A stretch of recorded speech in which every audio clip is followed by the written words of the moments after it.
Chapter 275. Understood.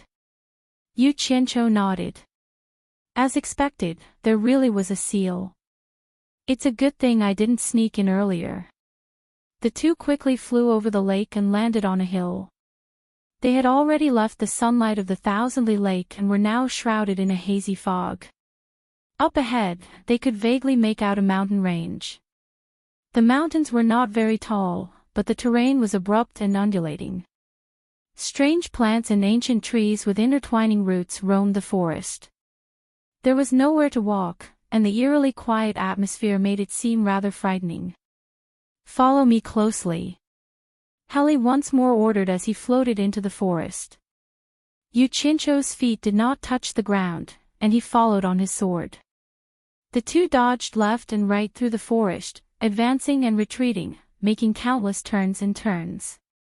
This dazzled Yu Qianqiu, who had originally wanted to memorize the path, and he did not dare to get distracted lest he get lost and cause trouble.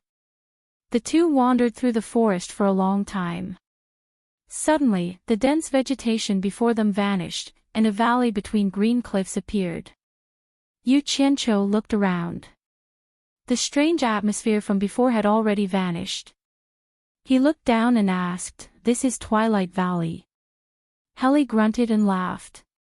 "What you saw just now was an illusion produced by the valley protecting array, but you absolutely cannot underestimate this illusion.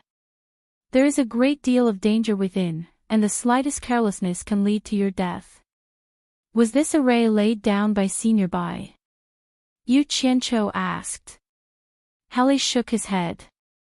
"This array has existed since ancient times, but Master doesn't know when it was laid down. The method to enter and exit the array was passed down by the previous torture envoy of the Fey Ghost region. Let's go. The blue flame you want to see is down there." The two flashed down the valley between the green cliffs. Upon landing, Yu Qianqiu looked up at the hazy sky. The valley truly did feel like night had fallen. No wonder it was called Twilight Valley. Looking at the surrounding scenery carefully, there were occasionally large stones arranged in a picturesque manner. In addition, there were traces of carvings on the stone walls on both sides of the valley. Although it was a long time ago, it was obvious that it was man-made. Following Heli Li, Yang Kai walked forward. Along the way, a series of engravings began to appear on the stone walls.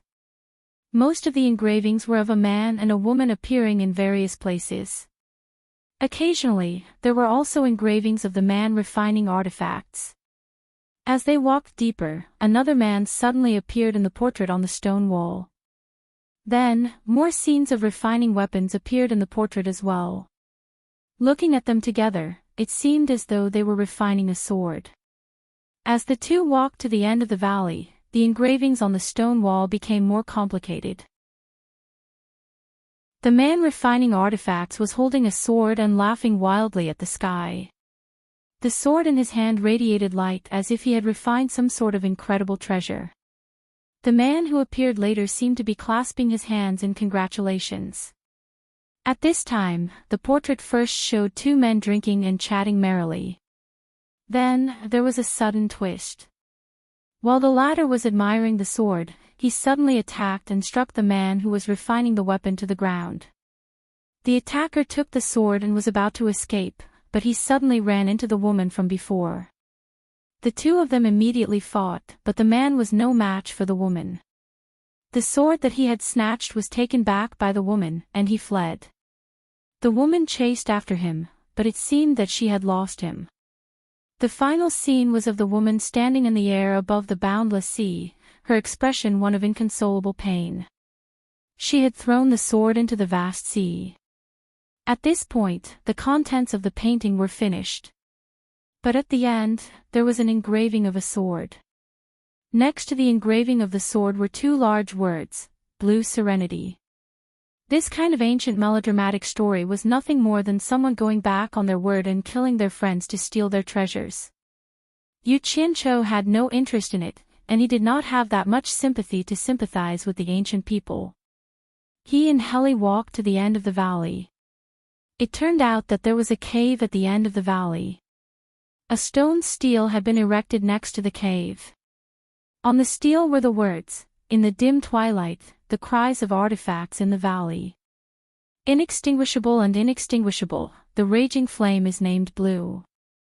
Yu Qianzhou's eyebrows rose. The reason this valley was called Twilight Valley was probably because of the first two words of the stele.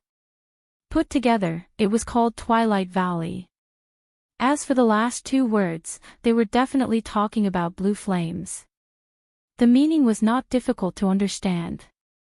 He glanced at the words left behind, but this casual glance immediately caused Yu Qianzhou to freeze, his mouth wide open.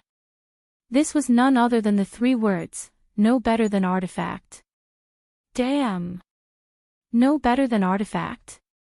Divine craftsman no better than artifact? This was the place where divine craftsmen no better than artifact forged artifacts. Damn! If the artificer was a divine craftsman, then could the woman on the mural be Little Snow? Yu Qianzhou shook his head in disbelief. Heli noticed his strange state and curiously asked, "Brother Yu, what's wrong?" "Wait." Yu Qianzhou waved his hand. Without another word, he turned around and walked back. He couldn't stop muttering to himself. Damn, no better than artifact was publicly recognized as the #1 artificer in ancient times, which was why he was crowned with the title of divine craftsman. A treasure that could make a divine craftsman so excited couldn't be an ordinary treasure. It would be a pity if he didn't appreciate it. He once more hurried to the blue nether sword carved on the stone wall and got closer to examine it. The more he looked, the stranger Yu Qianzhou's expression became. The sword on this painting was abnormally familiar. The shape of the artifact and the carvings on the blade were exactly the same as the blue nether sword he had obtained from killing Lu Chongqing. Damn! Don't scare Laozi, Laozi is very timid. Yu Qianzhou's little heart was beating rapidly. He muttered to himself again. Other than the appearance, why did the name of the sword only differ by one word? Could it be a sister sword? It shouldn't be. The painting showed that only one sword was forged. Could it be that the similarity was purely a coincidence? It was very possible. How could a treasure that could make a divine craftsman ecstatic be an ordinary treasure? If it really was such a treasure, Lu Chongqing wouldn't have died so easily. It would probably have taken more effort. Heli also walked back. Seeing him staring at the sword on the mural, he couldn't help but laugh. "Brother Yu, are you looking at the painting of the blue nether sword? This is the last masterpiece of a divine craftsman. Legend has it that this sword has already broken through the category of top spiritual artifacts and can be ranked as an immortal artifact. It's a pity that after this sword was forged, the divine craftsman was killed by his close friend who stole the treasure. Brother Yu has just seen the mural, so you should already know a thing or two about the process. Immortal artifact. How is that possible?" Yu Qianzhou expressed his doubt. His eyebrows twitched unconsciously. He pointed to the painting in front of him and asked, "Since it is an immortal artifact, then why couldn't the man who stole the sword defeat Xiao Shui with an immortal artifact?" Master learned from the previous torture envoy that the blue nether sword shone too brightly after it was forged. In order to avoid trouble, the divine craftsman placed a restriction on the sword, limiting it to the category of a top-grade magic artifact to cover up the dazzling light of the blue nether sword. With the skills of a divine craftsman, the restriction he placed is not something an ordinary person can undo. This might be the reason why that man couldn't defeat Xiao Shui even with the sword. Heli explained. Restriction. Limiting it to the category of a top-grade magic artifact. Yu Qianzhou's heart suddenly shrank. Wasn't the blue nether sword in his hand a top-grade magic artifact? Why did it match another one? Could it be that he really made an immortal artifact? Ha! This is already an ancient matter. It's hard to distinguish whether it's true or not. It's just a legend. Why does Brother Yu care about this? Don't you want to see the blue fire? Helly laughed. Yu Qianqiu waved his hand and said, "No, no. It's just that the divine craftsman's name is too famous. I didn't expect to see some ancient ruins here. I'm a little entranced. Actually, in comparison, the blue fire is naturally more attractive to me. After all, it's something from the real world." After the explanation, the two of them laughed and chatted as they walked. When they passed by the stone tablet at the entrance of the cave, Yu Qianqiu couldn't help but take a few more glances. Chapter 276. The cave was so dark that one couldn't even see their own fingers. As soon as they entered, there was a chilly feeling. Yu Qianqiu felt that it was a little strange.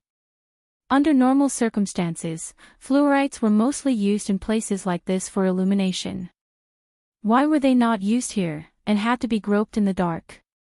Also, in a cave with earth fire, as soon as one entered, one would be able to feel the rising temperature. But here, it was chilly, which was a little abnormal. Could it be that this birdman was pretending to be a pig to eat a tiger? Yu Qianqiu immediately became 120% vigilant. If he felt that something was wrong, he would escape. Unable to see the road, Healy led the way with the sound of walking in front. At the same time, he released his divine sense to explore the road. The terrain kept tilting downwards. Healy sensed his divine sense but didn't say anything. After a while, his divine sense found a turn in front. After the two turned in, a misty green light appeared in front of them. The outline of the cave could already be seen. At the end of the path, there was another turn. Turning again, the view in front of him suddenly became bright. About 10 meters ahead, there was a green light screen with a radius of a few meters surging like water ripples. The green light screen was beautiful, but it also seemed a little strange. Healy pointed to the front and said, "Inside is the green fire. The temperature is extremely high. With your cultivation, you have to be prepared to use good luck to resist. But I don't feel any heat. What's going on?" Yu Qianqiu was puzzled. "Do you see that light screen? That is the Divine Craftsman Senior's formation. It can prevent the heat from leaking out. The green fire inside is protected by a light screen. That's why you can't feel the heat," Healy explained. TSK. There's also a formation that can insulate the temperature. It seems that the temperature of the azure flame is extraordinarily high. Otherwise, there would be no need to spend so much effort. Yu Qianqiu nodded, a trace of delight in his eyes as he tried to see what was behind the light screen. To prevent the heat from leaking out, the main reason is to prevent too many people from knowing that there is a green fire here. The big formation outside the valley is also for this reason. Healy pointed to the road and said, "The entrance to the cave was deliberately dug so winding. It was to prevent the green fire from leaking out and attracting attention." "Oh." Yu Qianqiu nodded his head in understanding and said, "There's a hidden danger in the formation outside. I'm sure this formation doesn't only have the ability to insulate heat. If you don't know the trick, it's easy to get in but hard to get out. In the end, you'll be roasted to death by the green fire. I don't think anyone in the world can stay near the green fire forever. This array relies on the energy of the green flame to maintain its operation. Once the green flame is extinguished, the array will cease to exist." At this point, Cranley smiled as he walked. "Didn't you want to see it? You can go in now." There was a ripple on the light screen, and he walked into the light screen effortlessly. Yu Qianqiu clicked his tongue in wonder. He followed carefully and didn't feel any resistance. It was as if a breeze was blowing on his face. He was already inside. As soon as he entered, although Yu Qianqiu had already circulated his energy in preparation, he was still shocked. The temperature was so high that he almost suffocated on the spot. Even though he circulated his Xin Yuan to the limit, it was still a little hard to endure. This was something he had never encountered since he started cultivating the fire technique. Normally, he wouldn't be afraid of any fire, but he still couldn't bear the temperature of the green fire. He secretly circulated the fire technique. After a while, he finally withstood the cruel high temperature. He heaved a sigh of relief.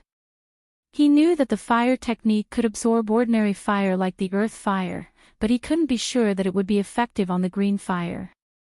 Now that he had tested it, the doubts in his heart were dispelled. Only then did he have the mood to look around. This was a huge hemispherical space, surrounded by a light curtain. The ground was very flat, about 400 to 500 meters in circumference. In the middle, there was a pit that was about 10 meters wide. A ball of green flame rose from the pit with a hua-hua sound. It was beautiful, beautiful, lonely, and full of passion. The green light illuminated the entire underground space. Everywhere was the same green color. Without a doubt, this was the legendary green fire. Yu Qianqiu was shocked once again. The green fire in the pit was at least 200 meters away from where he was standing. Just the spreading temperature was probably higher than the flames in his body. If he could extract the fire element and use it with the fire technique, then it would be even more terrifying. After the shock, his heart was filled with joy. His gaze fell on the two of them. Whether it was the color of their hair, skin, or clothes, they were all illuminated by the light of the fire and turned green. Looking at He Li's face, he saw that the other person's expression flashed with a trace of surprise. When He Li looked at him, it quickly disappeared. Yu Qianqiu was sensitive enough to capture it. He immediately felt that something was wrong, but he couldn't figure out what the problem was. Brother Yu is really hiding his strength. With a core formation stage cultivation, you can actually withstand the high temperature of the green fire. Although I can't see through Brother Yu's cultivation, I'm afraid Brother Yu isn't just a core formation stage cultivator. He Li asked with a smile. Yu Qianqiu's pupils fiercely shrank. He finally understood what was wrong. His heart skipped a beat. This guy clearly knew that a core formation stage cultivator wouldn't be able to withstand the fire, but he didn't tell me. Instead, he brought me here. What was he trying to do? He pretended that he didn't notice anything and smiled bitterly. Brother He, you really think too highly of me. The power of this green fire isn't just for show. I've already revolved my true essence to the limit. I wanted to go closer to take a look, but I really don't have the cultivation to do so. AI. It's enough to look at it from afar. Forget it, Brother He. Let's hurry back. If I stay here any longer, I'm afraid I'll lose my life. He turned around and was about to leave. He secretly held a small silver ball in his palm. Inside the ball was a small drop of his own blood. He just needed to wait outside and find an opportunity to leave the silver ball in the middle of the cave. The next time he came here, it would be easy. Who would have thought that the light screen, which was so easy for him to enter, would produce a rebounding force the moment his body touched it, forcing him to take a few steps back. Yu Qianqiu turned his head and asked in surprise, "What's going on? Brother Yu, have you forgotten what I told you at the beginning? If you want to enter and exit this array that protects the green fire, but don't know the trick, it's easy to enter but hard to leave. In the end, you'll be burned to death by the green fire." He Li shook his head and sighed. Yu Qianqiu slapped his forehead with his palm. Look at my memory. I forgot what I just said. AI. Brother He, quickly take me out. If I stay here any longer, I'll really be burned to death by this green fire. The smile on He Li's face suddenly became sinister under the illumination of the green fire. He laughed sinisterly. Didn't you spend so much effort to trick me to bring you to see the green fire? Since you're here, then stay and see to your heart's content. With that said, he struck a spell towards the light screen. His figure quickly passed through and flashed out. Although Yu Qianzhou's cultivation and speed were not as good as He Li's, his reaction was not slow either. As soon as He Li moved, Yu Qianzhou immediately followed him. But in the end, he was still a little too slow. Once He Li passed through the light screen, he tried to follow him. But he was immediately pushed back by a huge rebounding force. Then, He Li's complacent laughter came from outside. Yu Qianzhou, I forgot to tell you. Don't underestimate this light screen. The greater the force, the greater the rebounding force.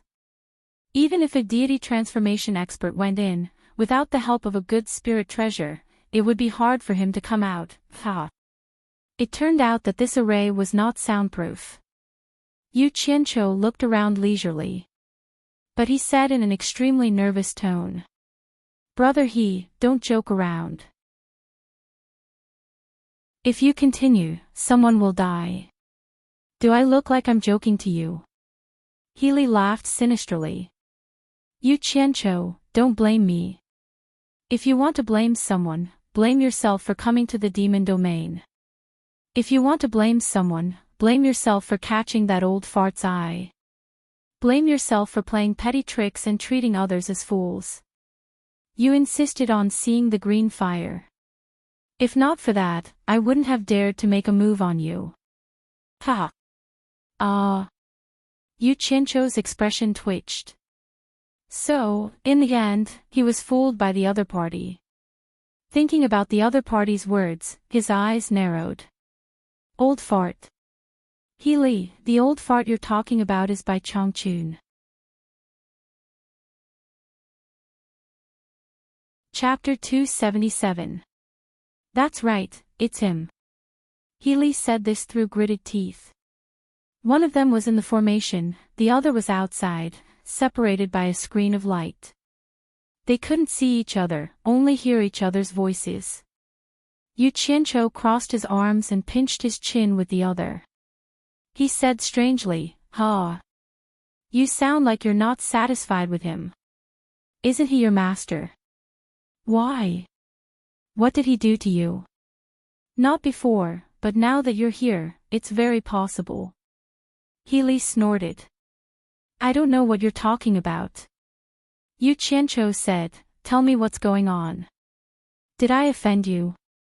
I told you, you shouldn't have come to Demon Ghost region. He Li's face was full of anger. I've endured for so many years, and now that the old fart is leaving, this Demon Ghost region should be mine. I'm the most qualified person to be the next torture envoy. And you, why did the old fart treat you differently? Ever since you came to Obedient Island, no outsider has been allowed to stay for no reason. Other than the old fart's friends, you're the first exception. Hearing He Li's somewhat crazy words, Yu Qianzhou frowned and said, looks like you're afraid that I'll take your position as torture envoy. You're worrying too much. I'm not interested in this uninhabitable place. Even if you kill me, will the position of torture enforcer be yours? Without the cultivation of soul formation, who can control the entire Demon Ghost region? You're only in the middle stage of tribulation passing, and I'm even worse. Think about it, let me out. I can pretend that what happened today never happened. Cranley snickered and said, how is it impossible? It's just that you don't know the reason. Previously, the old fart was worried that he would never return from the Eastern Holy Land, so he entrusted it to his good friend, Mr. Nongzhu. But Mr. Nongzhu said that he was used to being lazy and didn't want to take this responsibility. The old fart said that if you don't accept it, I won't be able to find the right person. If I don't find the right person to guard this Demon Ghost region, the human world is bound to be in chaos. Mr. Nongzhu came up with an idea and said, you can give it to your disciple. I have just broken through to the middle stage of soul formation, so I can live for 800 years. With this time, it will be enough for your disciple to reach the soul formation stage. The old man nodded in agreement. I heard it with my own ears. Do you think I have a chance? Damn it. You heard it with your own ears. What does it have to do with me? Let me out. Yu Qianqiu roared. He felt that he had met a madman. Heli's face darkened, and said, "How is it none of your business? The old thing personally made you stay, and even secretly observed you for a few days. This is simply unprecedented.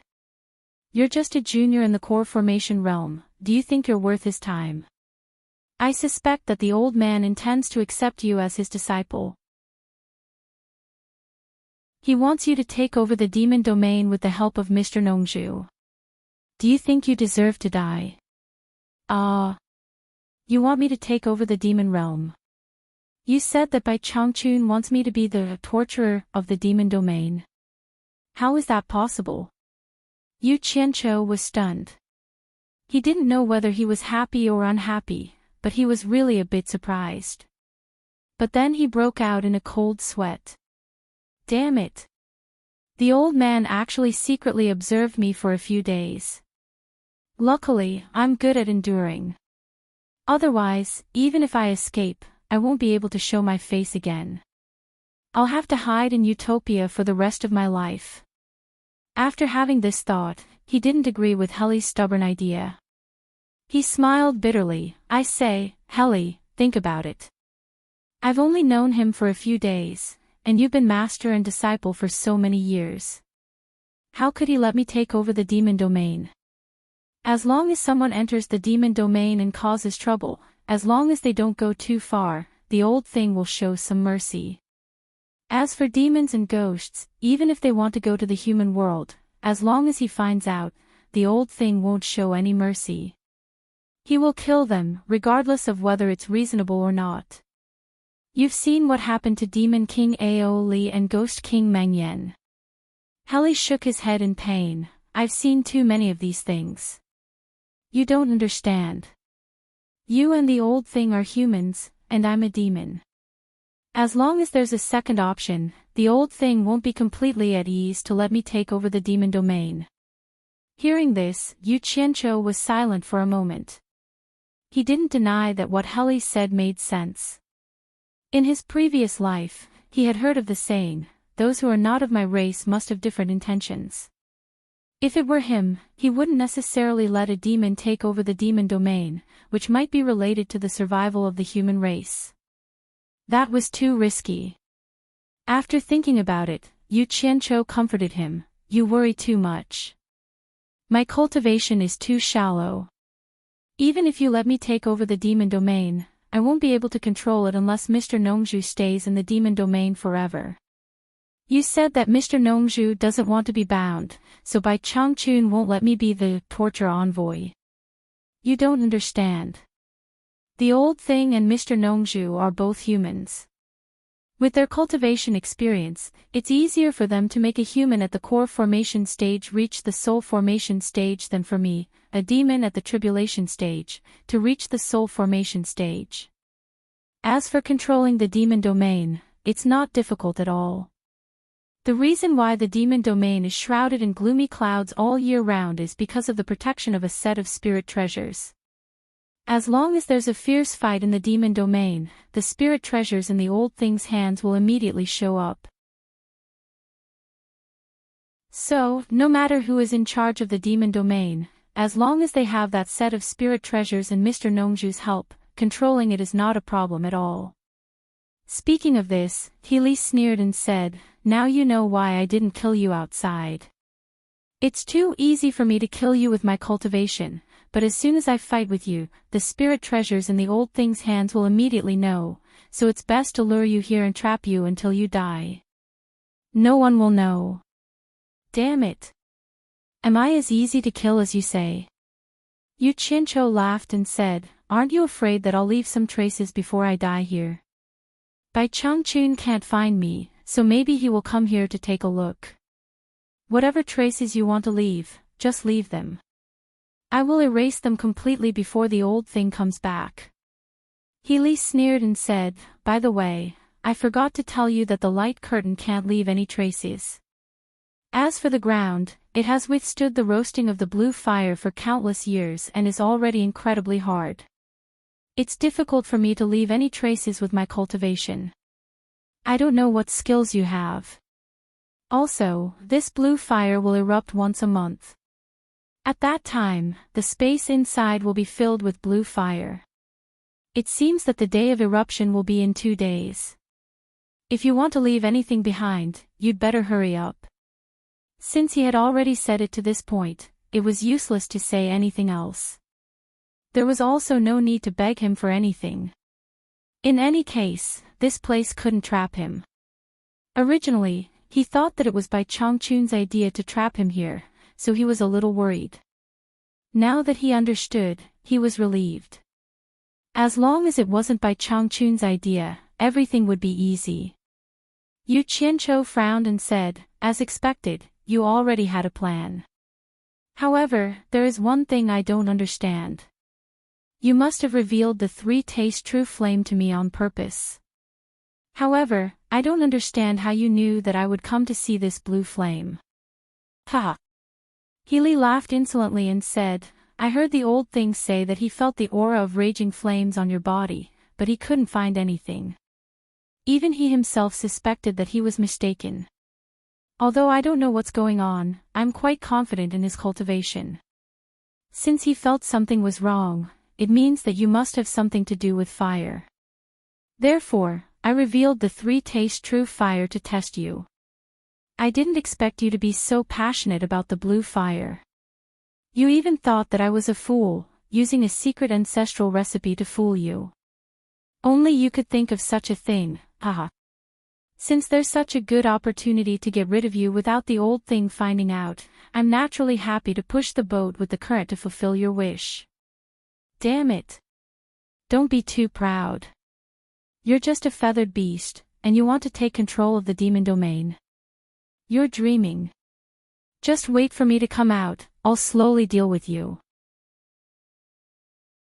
Yu Qianqiu angrily cursed. He felt very uncomfortable playing with himself. Feathered beast. Ha! Good scolding. I'm not a human. Wait until I take control of the demon domain, I'll let you humans know the power of a feathered beast. Healy jokingly said, "You can slowly curse inside. I hope you can resist for a few more days. Don't let me come again and not even ashes can be found. Humph. I won't keep you company."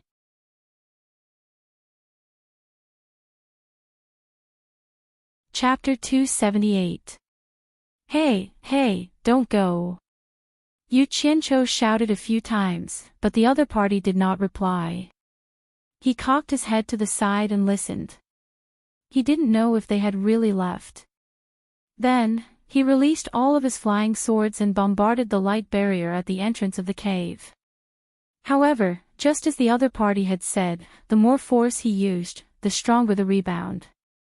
After a series of pu sounds that sounded like he was poking cotton wool, the flying swords were all bounced off the ground.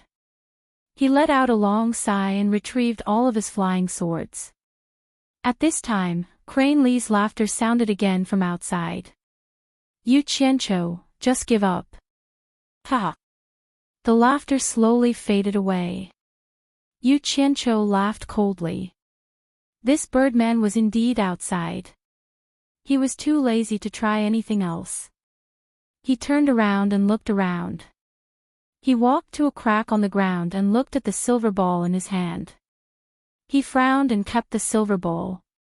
He then took out a small porcelain bottle and stuffed it into the crack. It was fine in the cave outside. But here, the silver ball could not withstand the high temperature. Instead, porcelain was the most resistant. After doing this, it would not be a problem if he wanted to come in again. He circled around the area of several hundred meters with interest, sizing up his surroundings. Finally, his gaze landed on the green fire that had been rising from the center for a long time. The excitement in his eyes was difficult to conceal as he slowly stepped towards the center. If Healy was present at this moment, he would definitely be dumbstruck, because he would be witnessing an inconceivable event. Yu Qianqiu stood at the edge of the pit. He looked up at the green flame that was dozens of meters high. He opened his arms as if he wanted to hug it. His expression was serene and his eyes were closed. It was as if he was returning to his mother's embrace. Ah!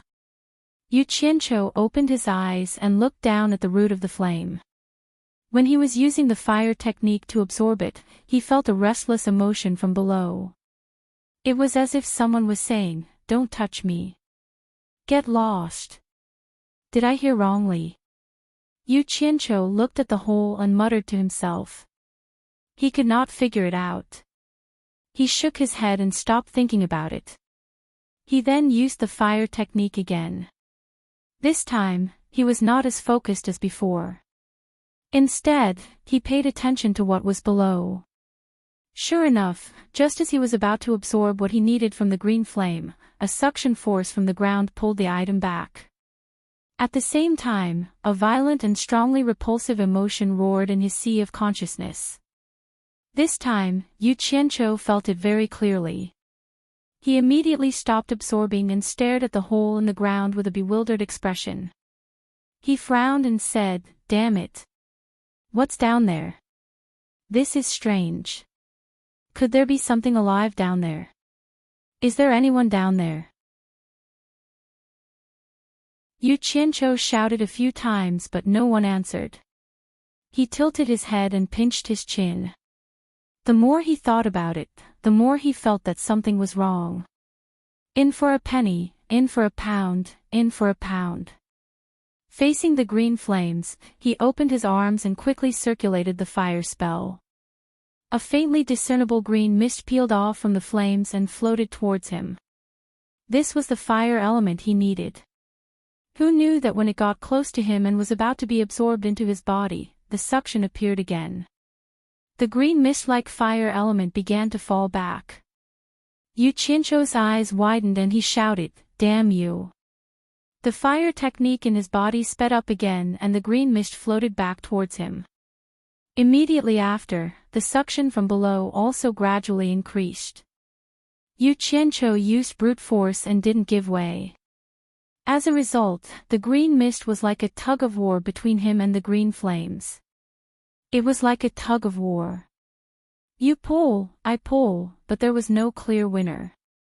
After going back and forth for a long time, Yu Qianqiu was so anxious that he was drenched in sweat. It was not easy to get here. How could he not get to see it but not eat it? Fight! The true essence in his body was raised to the limit according to the orbit of the stars. It was a limit that Yu Qianqiu had never reached. His tiny meridians were like the torrents of the Yellow River in his previous life, roaring and surging. He slowly moved over and finally pulled the green mist close to him. However, the mysterious suction seemed to be going all out.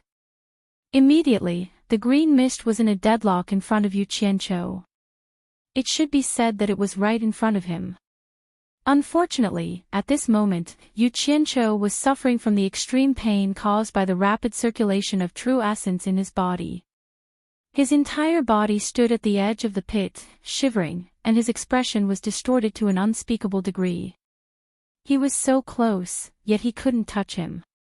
At this moment, Yu Qianqiu's eyes widened as if his eyeballs were about to pop out. One of his hands struggled to touch the green mist in front of him. The true essence in his body, which was originally circulating smoothly in his meridians, mercilessly collided with the suddenly twisted meridians in his hand. An immense pain spread throughout his body. Yu Qianqiu bit his lips. His face was red and swollen. His nostrils and the corners of his eyes began to bleed. When his finger touched the green mist in front of him, the green mist rippled.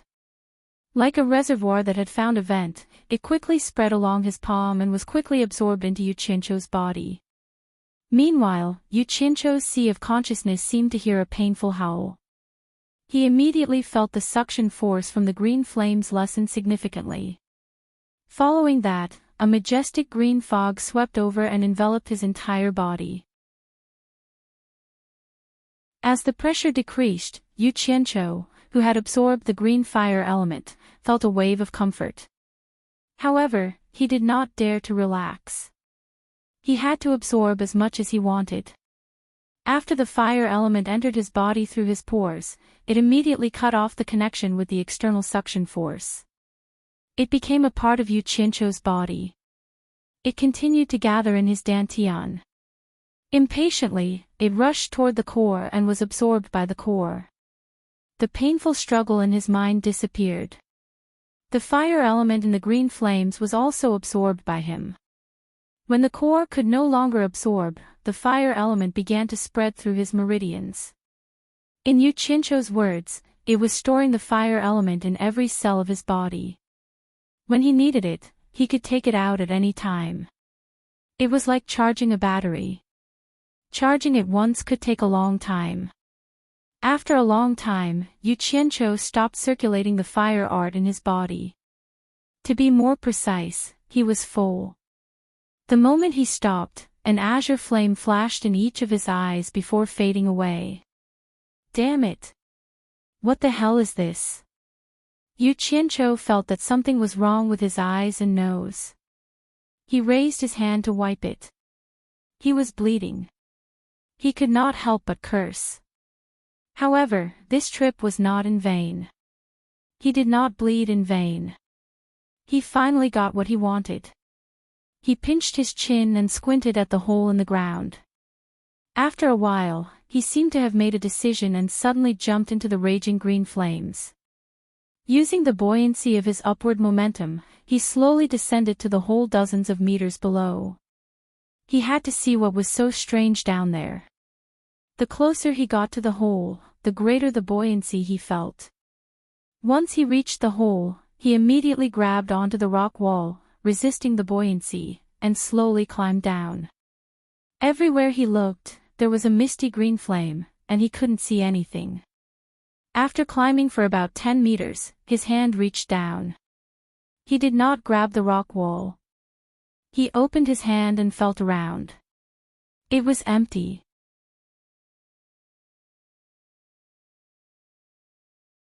Chapter 279. Did I reach the bottom? This was the first thought that came to Yu Qianzhou's mind. His two hands grabbed the bottom and his body jumped down, but he immediately felt his body falling down. Needless to say, the long sword was unsheathed, and he adjusted his body and leisurely stepped on the sword.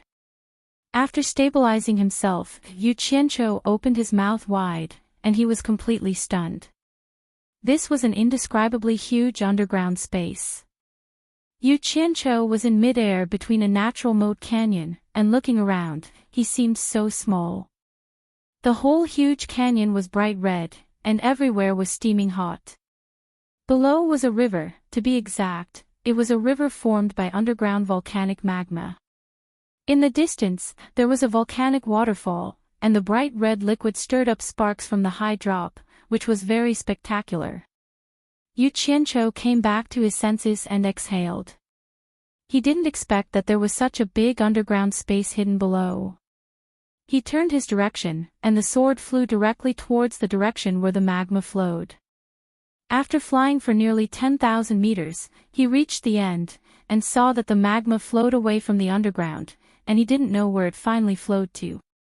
Seeing that there was no way forward, he turned around and flew back, and returned to the place where he landed.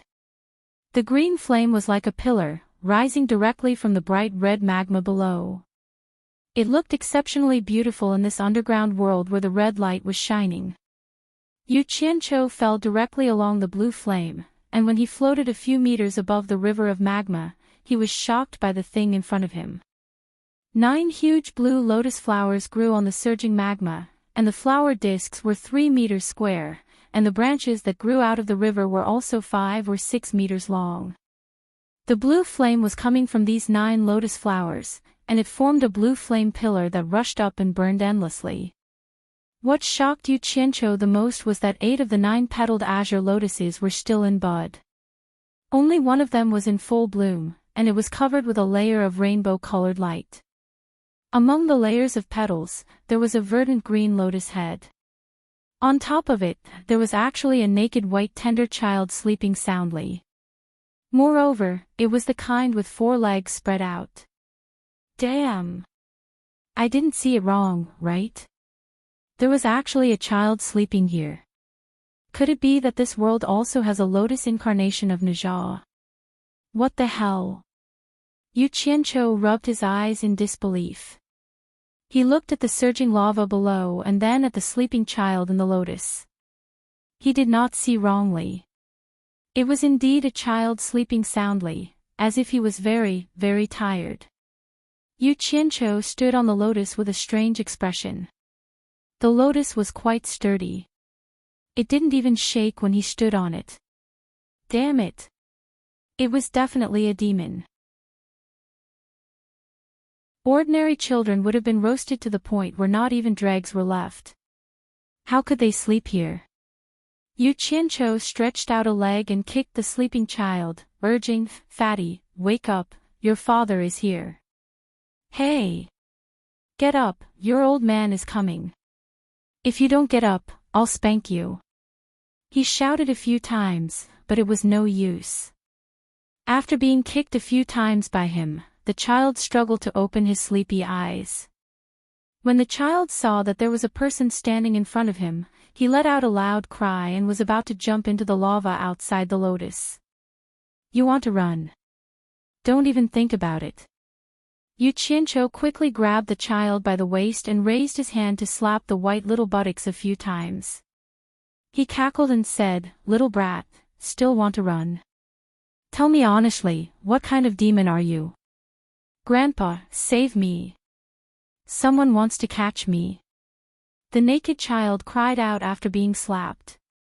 His voice was so loud that it echoed throughout the whole valley. "Grandpa? Could there be an old demon?" Yu Qianqiu immediately scanned his surroundings with a guilty conscience. Who would have thought that the old demoness didn't see him, but a sharp pain came from his arm. He loosened his grip, and the child's foot kicked off his body. He jumped off the green lotus and dived into the surging lava.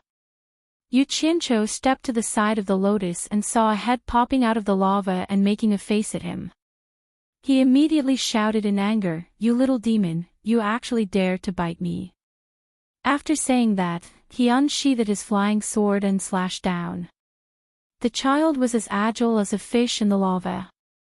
He disappeared in a flash and completely sank into the lava. Yu Qianqiu's flying swords danced around him as he looked around the river. He searched for a long time but didn't see the little kid's head again. He was actually fooled by a little demon, which made him unbearably angry. His gaze fell on the lotus under his feet and he said fiercely, "I told you to sleep." The flying swords shot out in unison, and there was a series of clanging sounds. However, the green lotus under his feet was as hard as something and wasn't damaged at all. After a while, he completely lost his temper. To be honest, other than having a lot of flying swords, he also set fire. However, setting fire was obviously useless against the green lotus. It could produce one of the three true fires, green fire, so how could it be afraid of fire? Damn it! Not only did he come here for nothing, but he was also bitten by the little demon. It was a big loss.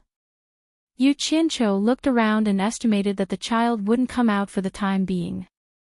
Looking at the 8 budding green lotuses around him, and then looking at the green lotus under his feet, he revealed a suspicious expression. Could it be that there was a child in each of the 8 lotus flowers that hadn't bloomed? Damn it, the demon domain was really a place where demons were born. Even the lotus flowers underground could become spirits. Just as he was pinching his chin and thinking, he suddenly felt that something was staring at him from behind. He turned his head and immediately felt scared. In the bright red lava river, a huge red body stretched out of the river. Just this part alone was over 10 meters tall, and there was a huge head on top of it.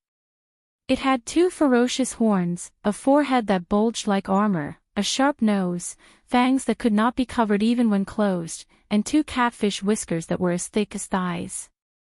Its body was covered in a layer of bright red armor, especially when it was stared at by the 2 huge lantern-like eyes.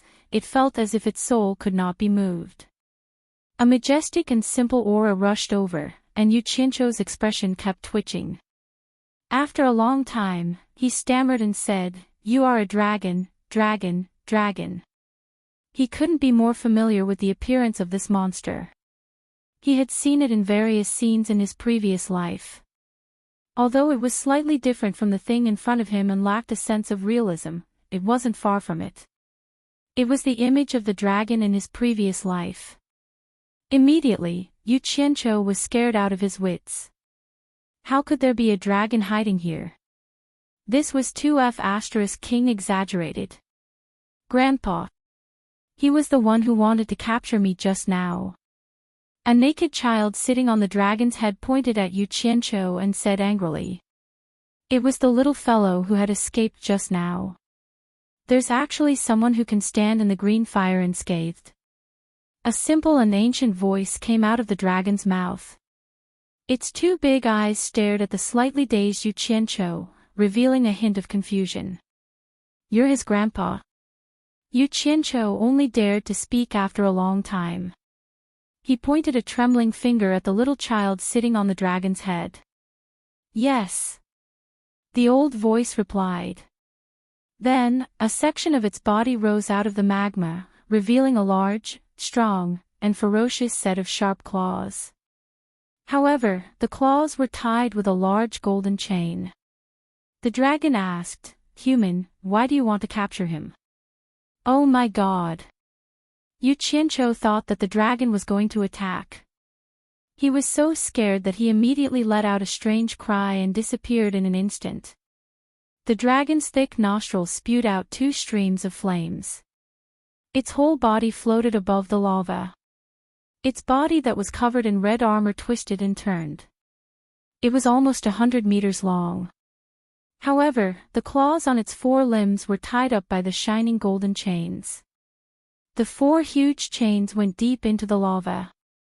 The dragon's head turned to look around. The old voice said in a very strange tone, Huh?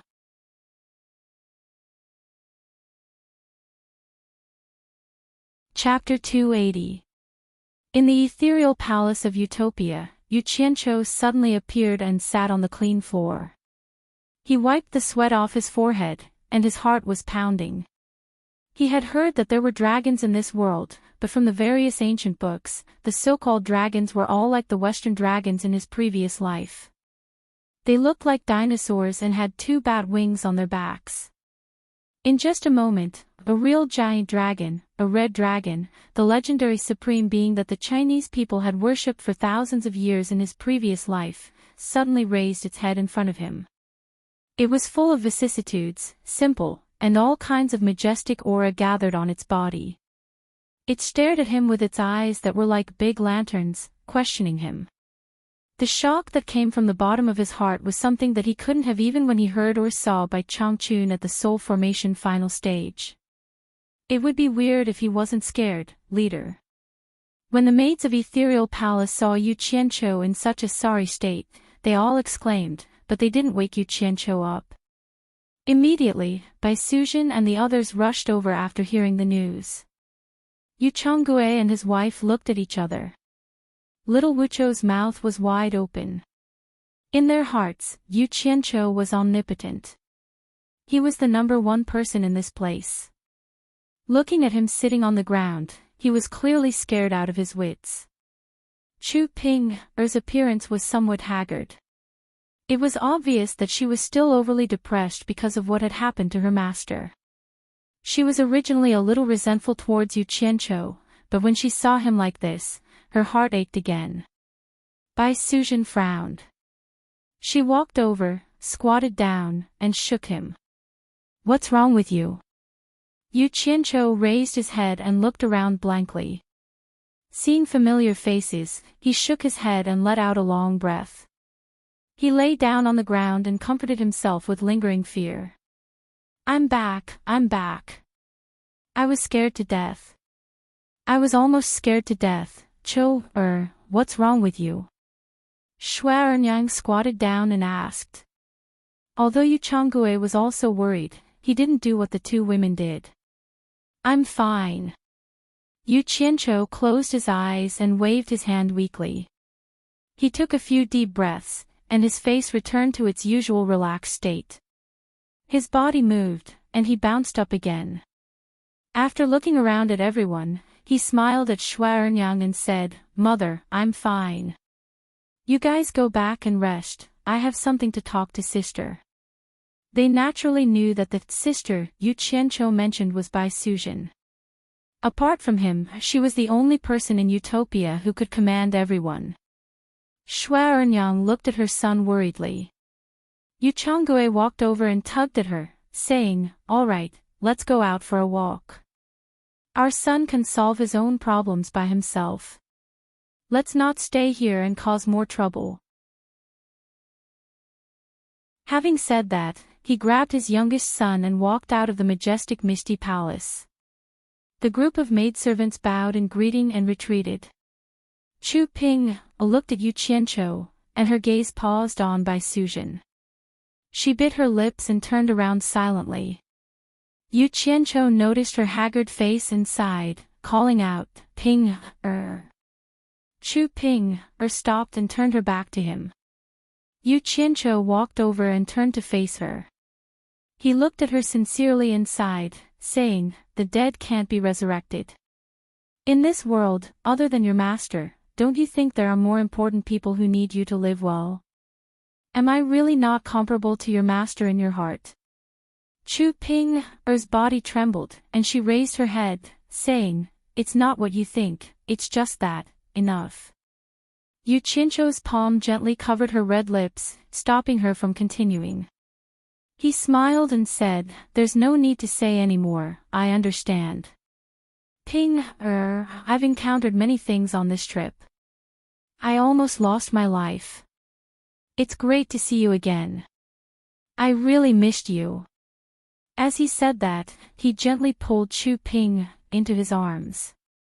Chu Ping had mixed feelings in his arms. She suddenly started sobbing, and her tears flowed out continuously. She choked and said, "I thought you hated me and didn't want to talk to me anymore. One day, you would chase me out of this place. I don't have a master, and I don't have you. What should I do in the future?" "Woo woo."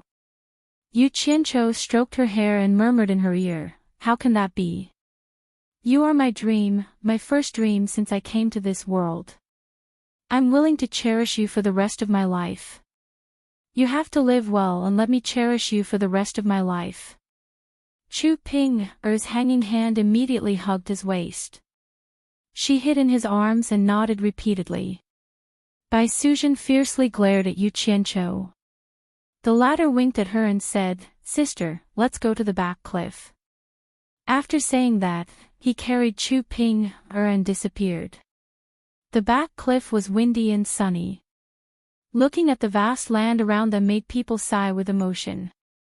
Yu Qianqiu pushed away Chu Ping, who was hiding in his arms and crying. Chu Ping saw Bai Suzhen's smiling face and felt a little embarrassed. "You're crying so ugly. All right, wipe your face. I have something important to tell you." Yu Qianqiu smiled and pinched Chu Ping's nose, then said to Bai Suzhen, "Sister, arrange something for her to take responsibility. This woman has nothing better to do, it's easy for her imagination to run wild." After Bai Suzhen nodded with a smile, Yu Qianqiu turned back and said, "Ping, from now on, you have to seize the time and work hard to improve your cultivation. Use whatever you want. Your husband is very rich. I'm not afraid of you squandering it. In short, you have to improve your cultivation. It's time to worry about me." Then, he didn't avoid Chu Ping and told them what he had encountered this time in front of the two women. Chu Ping was immediately stunned. It turned out that her man had done such unimaginable things. It could be said that everything he did was dangerous. It was all things she had never heard of before. Only then did she realize that she was really a frog in a well in Ongquangsang. She had no idea what it meant for her to enjoy the same right to know as Bai Suzhen did. When Yu Qianqiu told her about the contents of Twilight Valley's murals, Bai Suzhen muttered, "The old ancestor returned to the Arctic fox race. So the divine craftsman was already dead." "Sister, Have you ever seen or heard of a dragon like this? Yu Qianqiu asked after recounting his final encounter. Bai Suzhen covered her mouth and cried out in alarm. Could it be that you saw a legendary divine dragon? How is that possible? Do divine dragons really exist in this world? Seeing the confusion on Yu Qianqiu and Chu Ping's faces, she explained, my fox race has a legend. Even more ancient than ancient times, immortals from the immortal realm would frequently descend upon the human world, and divine beasts from the immortal realm would also frequently appear in the human world. In the legends, the most powerful divine beasts were the divine dragons that you described. They had a long body, 4 claws, and a fierce head. They came in many colors, and the red you mentioned was one of them.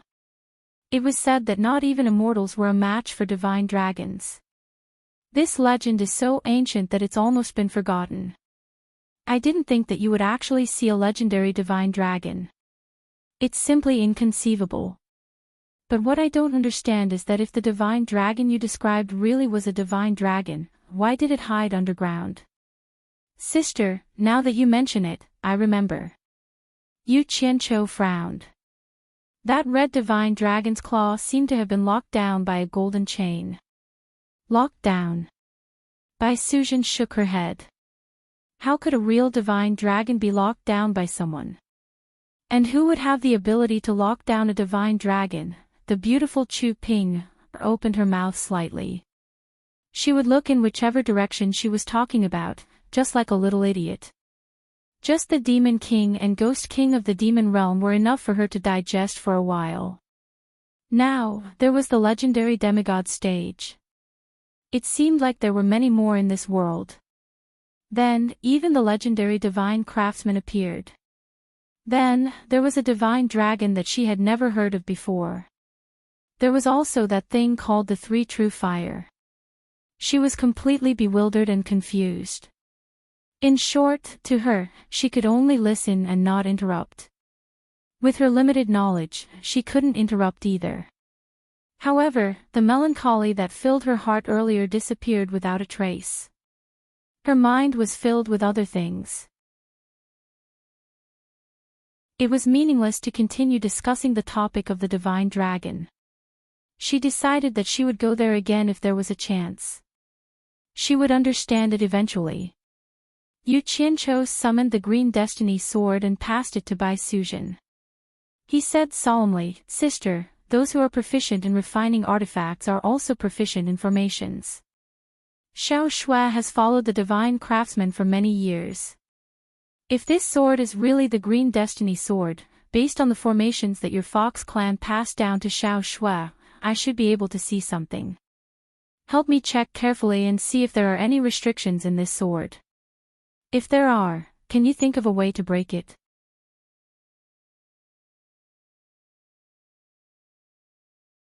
Chapter 281. Bai Suzhen nodded. She took the Green Destiny sword and examined it carefully. After a long while, she said with a grave expression, there is indeed a restriction in the sword. It's a rather brilliant technique, but I don't know if I can remove it. I need some time to try. In that case, this sword might really be the Green Destiny sword refined by a divine blacksmith. Yu Qianqiu was overjoyed. He then waved his hand and said, Sis, I'm not in a hurry. You can slowly study it.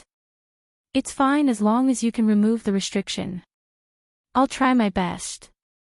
Bai Suzhen looked at Chu Ping and said, Sister Ping, this sword might cause me to be unable to pay attention to Utopia's matters for this period of time. You have to familiarize yourself with it as soon as possible and help me. Chu Pinger replied shyly, N. That was considered as a yes. Yu Qianqiu looked at Bai Suzhen, who was cooperating with him, and then looked at Chu Ping, who was acting like a little girl. He felt very comforted. Now that the rear was stable, he could relax and do whatever he wanted outside. He casually took out a Rui pill that was flashing with rainbow light and handed it to Chu Ping. This is called the Rui pill. It's an extremely precious treasure. Consume it and you won't age. Looking at the beautiful thing in her hand, Chu Ping was pleasantly surprised. It can really make me look young. Women loved beauty and didn't want to grow old. Staying young was something that no woman could resist. Yu Qianqiu smiled and nodded. Chu Ping still believed in him. She turned around with a face full of surprise and eagerly swallowed the pill in her hand. Bai Suzhen looked at Yu Qianqiu in surprise. In her mind, Yu Qianqiu should have given the pill to Chu Ping a long time ago. Why did he only give it to her now?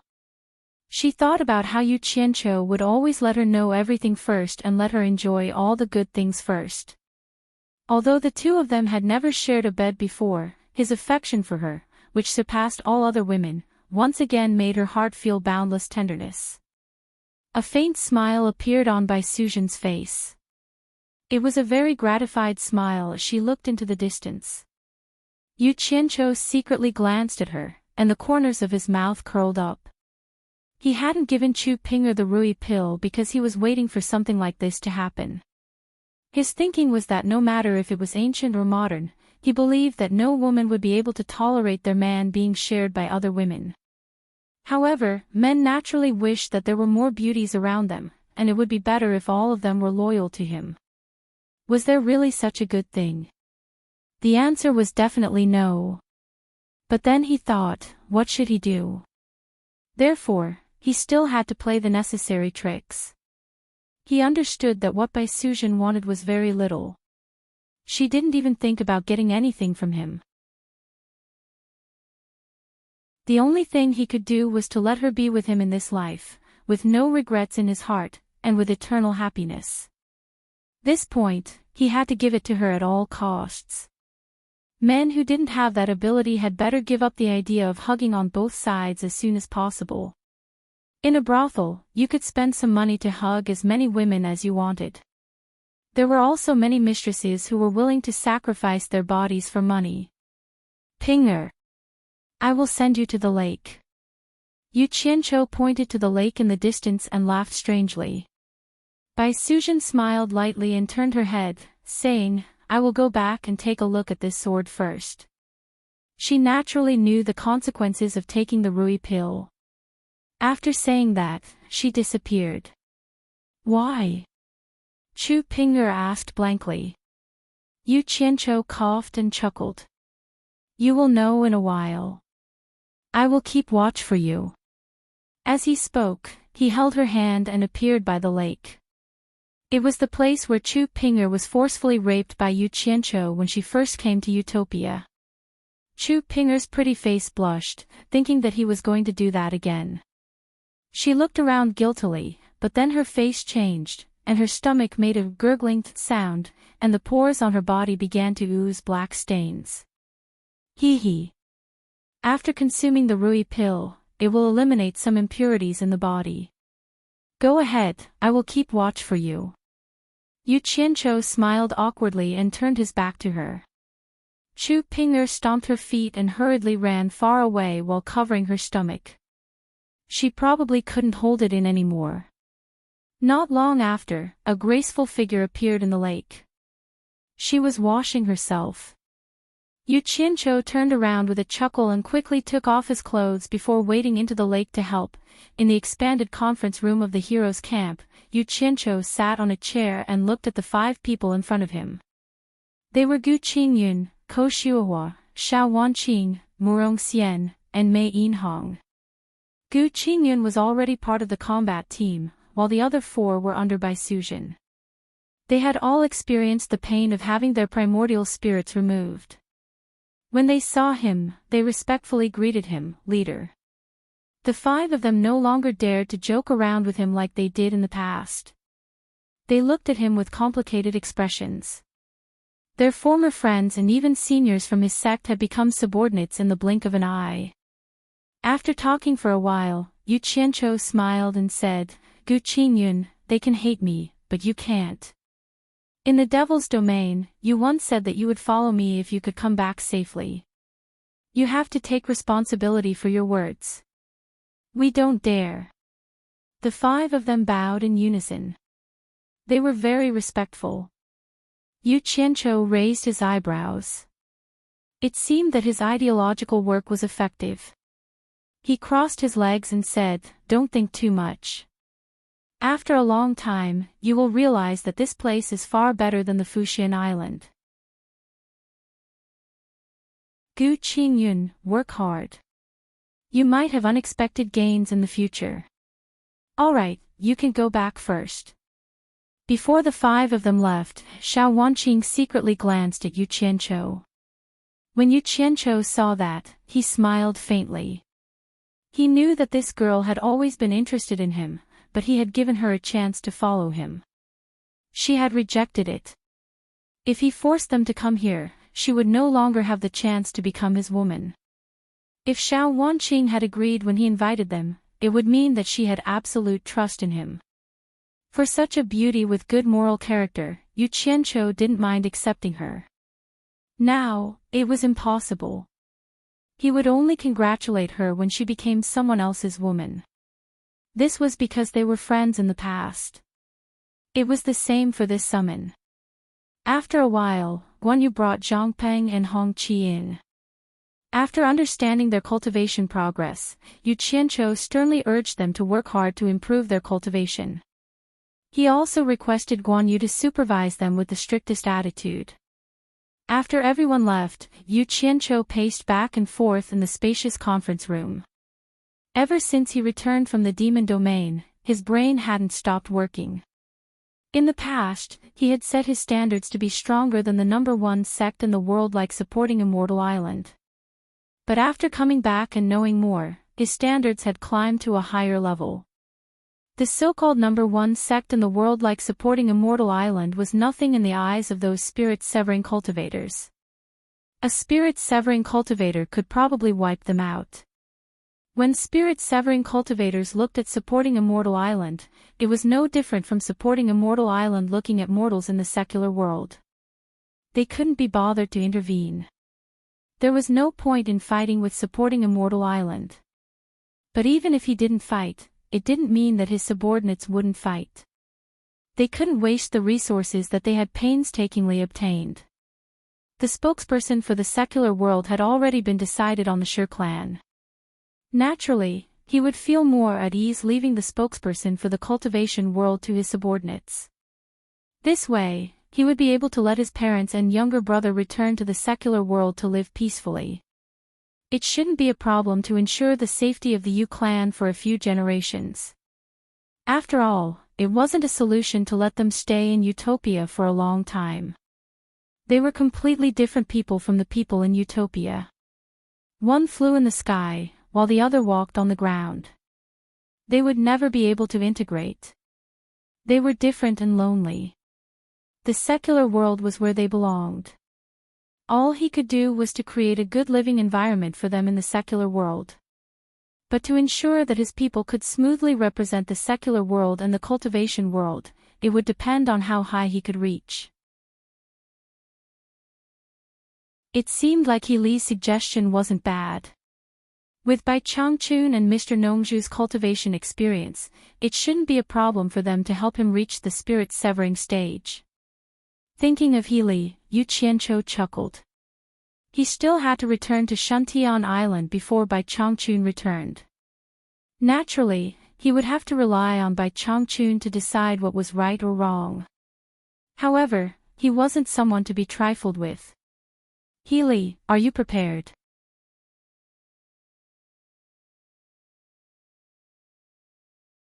Chapter 282. Before returning to Shuntian Island, he had to hurry up and pay attention to some things. When inspecting the military camp, he discovered that nearly 200 members had already become cultivation partners with Bai Suzhen's female team members and lived a comfortable life. With these role models, the hearts of the people in the camp gradually settled down. Everyone had already started to treat Utopia as their home. The only problem was that there were more men than women. If this continued, there would be problems. Thus, Yu Qianqiu gathered all the male team members and held a meeting. He waved his arms and promised everyone that there would definitely be more women coming to Utopia. He told everyone not to be anxious. If it was really impossible, he would lead everyone to loot the Moon sect. Anyway, the Moon sect was full of women. When the time came, everyone would definitely have a woman. These words immediately caused the majority of the team members to cheer. They shouted in unison, "Long live the leader." After inspecting the troops, Yu Qianqiu went to the place Dong Guosu was in charge of. With Dong Guosu leading a group of people, the cultivation and planting project had already begun to take shape. Although this group of people were all old qi refinement cultivators, it was considered easy for them to have this cultivation, not to mention that they were still continuously improving. Yu Qianqiu was delighted to discover that the items for planting and breeding could basically meet the needs of Utopia. He did not need to always go out to purchase them. Of course, such results were not only due to Dong Guosu's efforts, but also due to the magical effects of the purple chaos. For this, Yu Qianqiu expressed his appreciation to Dong Guosu. The latter immediately said that it was what he should do. The stall that Chen Feng was in charge of could already start mass production of spirit pills and Dharma artifacts. It was enough to meet the needs of the army. Currently, alchemy and Dharma artifact were developing in the direction of refinement. However, the supply of raw materials was still a bottleneck. He needed to think of a way to solve it. In short, everything in Utopia was on the right track. Yu Qianqiu was quite satisfied. At the same time, a gratifying change had occurred within his body. Ever since he absorbed the azure flame, the speed at which he condensed his core had increased by quite a bit. The amount of spiritual qi he needed to replenish was also increasing. He believed that it wouldn't be long before he could break through to the late core formation stage. In his joy, he cast his gaze towards the distant horizon and abruptly disappeared from his original spot. He wanted to test how much power he could unleash with the green flame. After the trivial matters in Utopia were over, he went to the National Pillar General's residence. There were dozens more targets with spirit roots in the backyard. Needless to say, Ling Feng and the others must have gotten them and sent them into Utopia with a wave of their hands. Ling Feng and the other two weren't around, only Shi Shaotian was. Ever since he slaughtered the Imperial Preceptor, Shi Shaotian didn't dare to go out casually. He was always worried about the safety of the women at home. If he stayed at home, he would be able to help if anything happened. After inquiring about the current situation of the general's mansion and seeing that there were no problems, Yu Qianqiu once again dressed up as a servant and leisurely walked out of the general's mansion. His destination was naturally the 10,000 flower house. As soon as he arrived, the 100 Charms beauty would know. The beautiful woman wrapped in red gauze was already smiling at the window of the pavilion. When Yu Qianqiu saw her bewitching smile, his head started to hurt. He really wanted to turn around and leave, but he had no choice. In the end, he braced himself and went up to greet her. "Mistress." The 100 Charms beauty sized him up with a slightly astonished gaze. She felt that there seemed to be something extra about him. It was something that belonged to confidence. Yu Qianqiu also realized that in the past, when he faced cultivators in the tribulation stage, he would always be worried that they would suddenly attack him. Even when he was smiling, he would still be on guard. Even when he faced the 100 Charms beauty, who was in the middle stage of the tribulation stage, he would still be on guard. This was one of the reasons why he didn't dare to teleport to the 10,000 flower house. Now that he faced the 100 Charms beauty again, he was calm. When he looked at her, he suddenly thought that she was only in the tribulation stage. Although his cultivation was far lower than hers, he really didn't regard her as a threat that could kill him at any time. It was the first time that he faced a cultivator in the tribulation stage. He didn't connect his divine sense with the golden bead and was ready to escape at any time. After thinking about it, he had already figured out the reason. This trip to the demon ghost realm could be said to have greatly broadened his horizons. After knowing that there were many top existences in the cultivation world, the tribulation stage was indeed nothing in his eyes. Moreover, after using the power of the blue fire, he was confident that it would not be easy for a master in the tribulation stage to kill him. If he couldn't win, it should not be a big problem for him to escape. Perhaps this was the source of his confidence. The 100 Charms Beauty's surprised gaze was replaced by a smile again. It was rare that she didn't come close to him and harass him. Swaying her seductive body, she lay on her side on the recliner. She supported her head with one hand and smiled charmingly.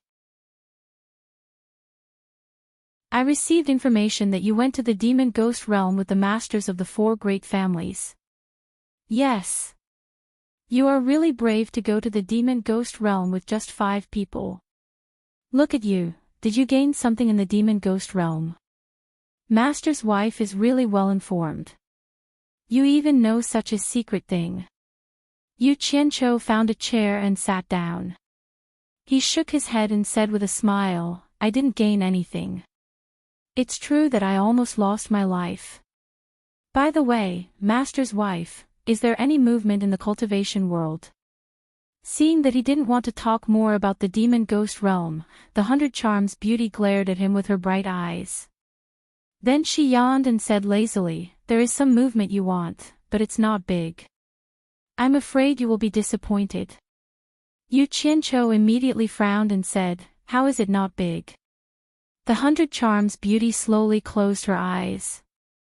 Her beautiful red lips opened and closed as she said, the righteous and demon sects found the hiding place of the Yen father and son according to the map you gave them.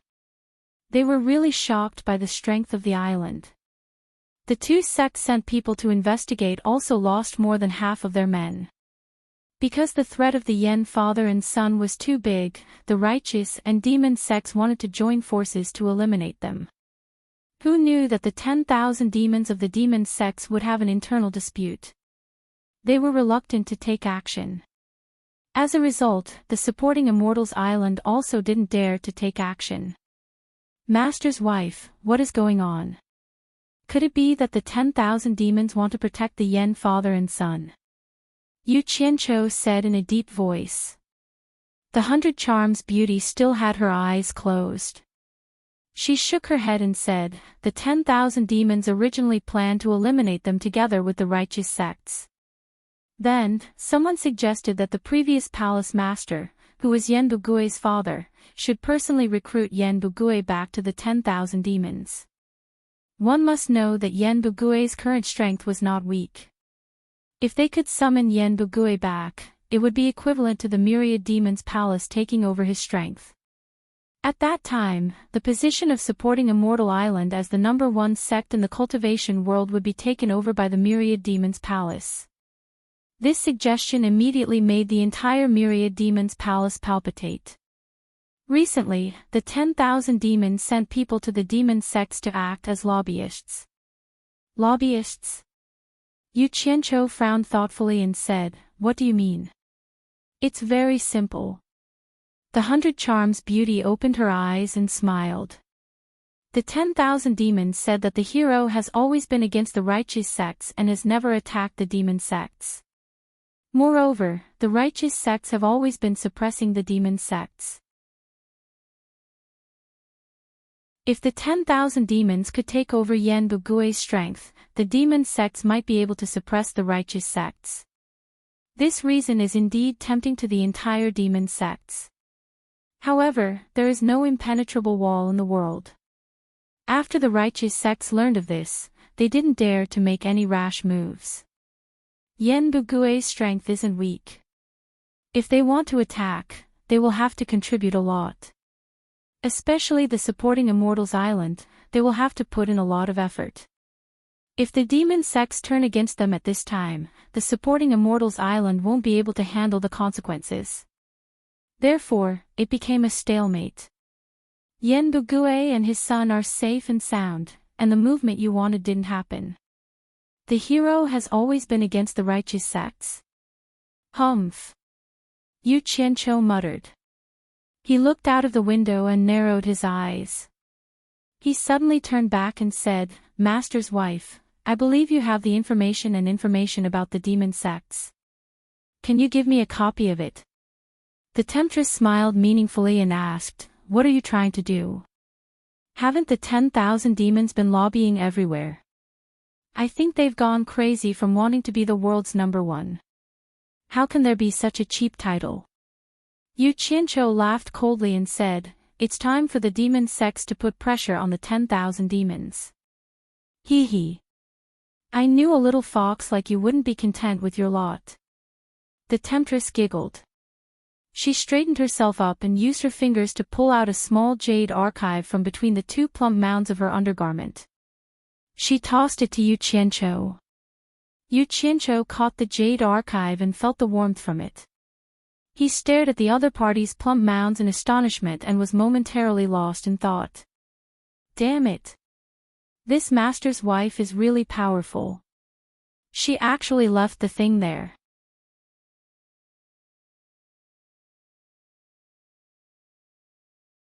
Chapter 283. As he was in a trance, he suddenly caught a glimpse of the temptress's flirtatious smile. Yu Qianqiu coughed and retracted his gaze. He lowered his head and pretended he hadn't seen anything. He used his divine sense to check the contents of the jade archive and asked casually to cover up his embarrassment, "Mistress, aside from these, has anything else happened in the cultivation world recently?" The temptress pretended she didn't notice his obscene gaze. She lay on her side and smiled faintly, "A bunch of trivial things. You definitely won't be interested in them." The bigger the commotion was caused by the Wu clan, one of the 4 major clans that you're on good terms with. Some time ago, the Wu clan's auction house sold 2 7-star blood orchids within a few days. They were worth tens of millions of high-grade spirit stones. I don't know who sold them to. It's strange that the 7-star blood orchids haven't been seen for many years. It's incredible that 3 of them have appeared recently. Oh. It's strange indeed. Yu Qianqiu pretended to be surprised. In fact, he knew the seller was him. If the temptress hadn't reminded him, he would have almost forgotten he had sold 2 blood orchids. Speaking of the 4 great clans, he couldn't help but think of the 4 old fellows who were very disloyal and left him alone in the demon domain. Although he understood that the 4 of them had no choice, he still hated them to the point of gnashing his teeth. He thought, "Damn it. I can't vent my anger without taking advantage of them." It's strange that the 7-star blood orchids appeared at the same time. The temptress twisted her body to make herself more comfortable. She stared at him and said with a smile, "In any case, you are very resourceful. I only gave you the address of the cave last time, and you were able to find the lair of that fake hero. Why don't you find out who the owner of the blood orchids is? They're good stuff. Who knows, you might be able to find them." Damn it. There's no need to find out. I'm the owner. Yu Qianqiu nodded solemnly, "Mistress, you're right. There's something strange about this. It looks like I'll have to go to the Wu clan." That. He changed the topic and stood up, "If there's nothing else, mistress, I'll take my leave." The allure enchantress glanced at him. It was rare that she didn't make things difficult for him. She waved her hand weakly and said, "I won't send you off." After Yu Qianqiu withdrew respectfully, she stood up unhurriedly and walked slowly to the side of the window with her bare feet, and she sighed faintly as she watched the figure that was dressed like a servant vanish. Even though she cultivated a charm technique, she knew that her every movement had a charm that could seduce men. However, the methods that she used to seduce Yu Qianqiu were intentional.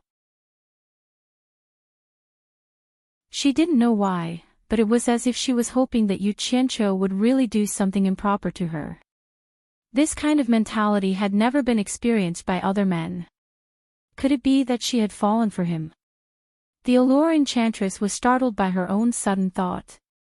She gently leaned against the window and was absent-minded. She recalled the first time she met this young man. He was being held by the neck by Lu Wanwan, but there wasn't a trace of panic in his eyes. His eyes were still filled with hope even in that kind of adversity. Up until now, every time they met, the hidden hope in his eyes had never been extinguished.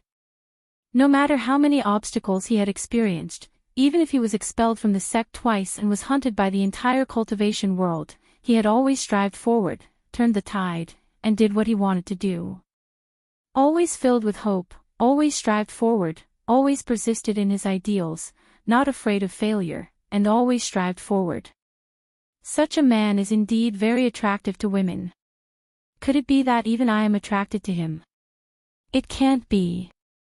The allure enchantress muttered to herself and looked out of the window with a confused expression. It was deep into the night. On top of a mountain, the whistling mountain wind was blowing at Yu Qianqiu, who was wrapped in black clothes.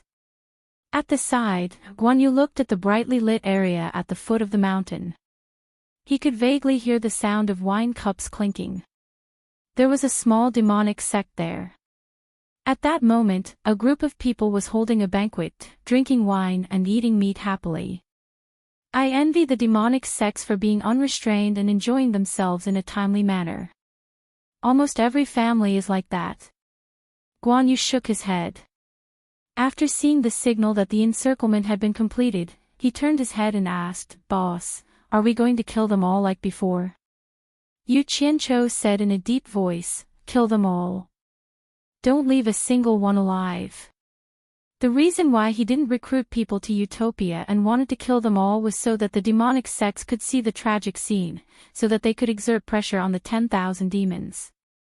He had worked hard to create this situation and expose the Yen father and son duo. How could he let the 10,000 demons reap the fruits of his labor? How could he let the 10,000 demons destroy his plan? This was something that he absolutely could not allow. Without hesitation, Guan Yu sent out a signal to the people below. Outside the courtyard of the central hall of the temple built against the mountain, human figures rose and fell. A group of people quickly launched a strong attack. Bang, bang, dang, dang. The sounds of intense fighting immediately came. Yu Qianqiu looked down coldly. This small demonic sect actually only had a few hundred people, but Yu Qianqiu had mobilized a group of more than 1,000 people to besiege them. Although it was to ensure that no one was spared, he had no other choice. He had already destroyed 7 demonic sects in a row. They were all small sects, but he had also paid a third of the casualties in each battle. Such a huge proportion of casualties made Yu Qianqiu's heart sink. Although there were more and more people in the underworld, they were not on the same level as the few hundred people he had taken in the Face Spectre region. Those few hundred people were the elites of the various sects to begin with. In addition, they had been through training in the Face Spectre region, so they had rich battle experience. Those who joined later could not compare to them in terms of cultivation or experience. He needed to constantly fight to train this team. Otherwise, it would be useless even if their cultivation levels increased. After one battle, Yu Qianqiu immediately made a decision. For the next few battles, he would use a rotation strategy. Every time he fought in a different location, he would switch to a different team. He did not mind losing some people. Only those who survived every battle would become elites in the future. He had planned on attacking 5 sects in 10 locations, but when he saw this situation, he immediately decided to fight 3 more battles. Utopia had 8 teams, so he had to fight at least once. With the absolute advantage in numbers, the battle ended very quickly. After the well-trained team members cleaned up the battlefield, the leader of the team quickly rushed over and happily reported to Guan Yu that the battle had ended. However, Yu Qianqiu looked at the leader and asked, "How many people died on our side?" The leader was stunned and could not speak for a long time. When he saw Yu Qianqiu's gaze turn cold, he immediately puffed out his chest and said, reporting, "Leader. 277 people from my team died in battle. That means that, including those who are injured, your team has at least 300 people dead." Yu Qianzhou's tone did not show any happiness or displeasure. The leader gritted his teeth and reported again, reporting, "Leader. There are 105 people with light and heavy injuries, and 382 people dead. What you're saying is, if I let your regiment participate in 4 more battles, your regiment will be wiped out and your regiment's designation and organization will be revoked. Is that right?" Yu Qianzhou's voice turned grim. "That's right. That's right. The leader was so anxious that he could not speak. Under the black cloth, his forehead was already drenched in sweat. He had never heard his leader say such sharp words to his subordinates. Yu Qianzhou immediately stared at him and shouted, "What about me? What am I doing as a leader? Over 1,000 people annihilated a small demonic sect with only a few hundred people, and you actually lost close to 400 people. Do you still think that you won the battle? Humph. If you can't continue being a leader, I can consider changing someone else. Someone who can fight a good battle for me." The leader lowered his head speechlessly. Guan Yu said awkwardly, "Boss, let's talk when we get back. If we stay here for too long, we might attract trouble." "And you?" Yu Qianzhou pointed a finger at Guan Yu and shouted, "What are you doing as a chief instructor? The 8 battles have reduced my combat strength by nearly 2 teams. If I were to let you guys fight a tough battle, would I have to rebuild my troops after all of you die? This is because some of the team members' cultivation levels are too weak." Guan Yu wanted to explain, but he was immediately interrupted by Yu Qianzhou with a wave of his hand. "Don't talk to me about those useless things." After saying that, he flew down to where the troops were gathered. Guan Yu shook his head helplessly and patted the leader's shoulder. He said with a bitter smile, "The leader is really angry this time. Let's go down and talk when we get back." The two of them followed. At the foot of the mountain, Yu Qianzhou looked at the group of people in front of him, who were carrying the corpses of their comrades. He held back his anger and did not explode. When Guan Yu and the other man arrived, Yu Qianzhou released his divine sense and everyone disappeared. Once they returned to Utopia, Yu Qianzhou walked around on the spot with his hands behind his back and shouted, "Guan Yunchang, gather all the troops." A loud and clear horn sounded, and everyone quickly gathered on the big field. Yu Qianzhou jumped onto the platform and looked at the remaining 7,000 over people. His heart ached. Out of the 8 teams that had close to 10,000 people, there were only slightly more than 6 teams left. The atmosphere was heavy, especially for the 8 leaders who were standing at the front. They felt like they could not even lift their heads. "We've lost nearly 2 teams' worth of troops." Yu Qianzhou waved 2 fingers at the crowd with an exasperated expression. He suddenly pointed at Guan Yu and said, "Your chief instructor said that some of the team members' cultivation levels are too weak." "That's right, that's undeniable. But what's the purpose of forming an army? In a group battle, we have to pay attention to strategy and tactics, right? Yet your commanders don't care about the strength of the team members or the order of their attacks. All 8 teams are the same. All of them charge forward just because they have the numbers advantage. Is this a war? What's the difference between this and gangsters fighting on the streets of the secular world? Brothers, fighting a war isn't entirely about courage and brute strength. You have to use your brains. You have to use your brains to think about how you can obtain the greatest victory with the smallest price." As there were many people around, he deliberately circulated his quintessential essence to speak loudly. His voice reverberated in the field, and it was only his voice. Everyone else was silent. The more Yu Qianzhou spoke, the angrier he became. He had personally witnessed 8 battles today, and there was nothing he could say about their bravery. All of them charged forward without any regard for their own lives. Their spirit was commendable, but he did not want to be unreasonable. After walking 2 rounds on the platform and trying his best to calm the anger in his heart, he continued, I won't say much. From today onwards, everyone's monthly supply of spirit stones will be increased by 5 times. It'll be enough for you to absorb spiritual energy and refine it every month. Whoever is at the critical moment of breaking through, feel free to report any elixirs you need. I'll give you as many as you need. In short, our utopia doesn't lack spirit stones or elixirs. In the future, don't tell me that your cultivation levels are too low. Everyone's cultivation levels are at the end of the tribulation transcendence stage, so why would I form an army? I only have one request. All the training in the army must be close to actual combat. Commanders, spend some brains to think of the most effective strategies and tactics. Don't swarm forward in every situation. Who doesn't know how to send themselves to death?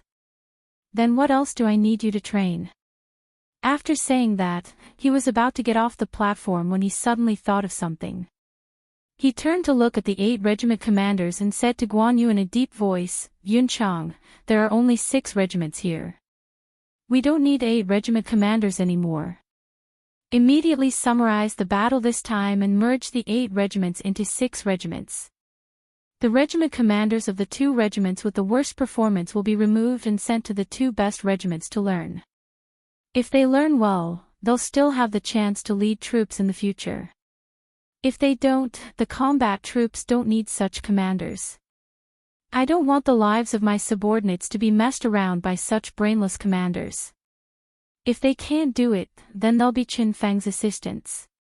After saying that, he left with a dark expression. Everyone below the platform kept quiet out of fear. No one dared to make a sound. This was the first time they had seen their leader so angry. Yu Changgue and his wife were taking a stroll nearby. When they heard the bugle, they were curious and went to take a look outside the military camp. To their surprise, they saw their son scolding people angrily. The couple looked at each other.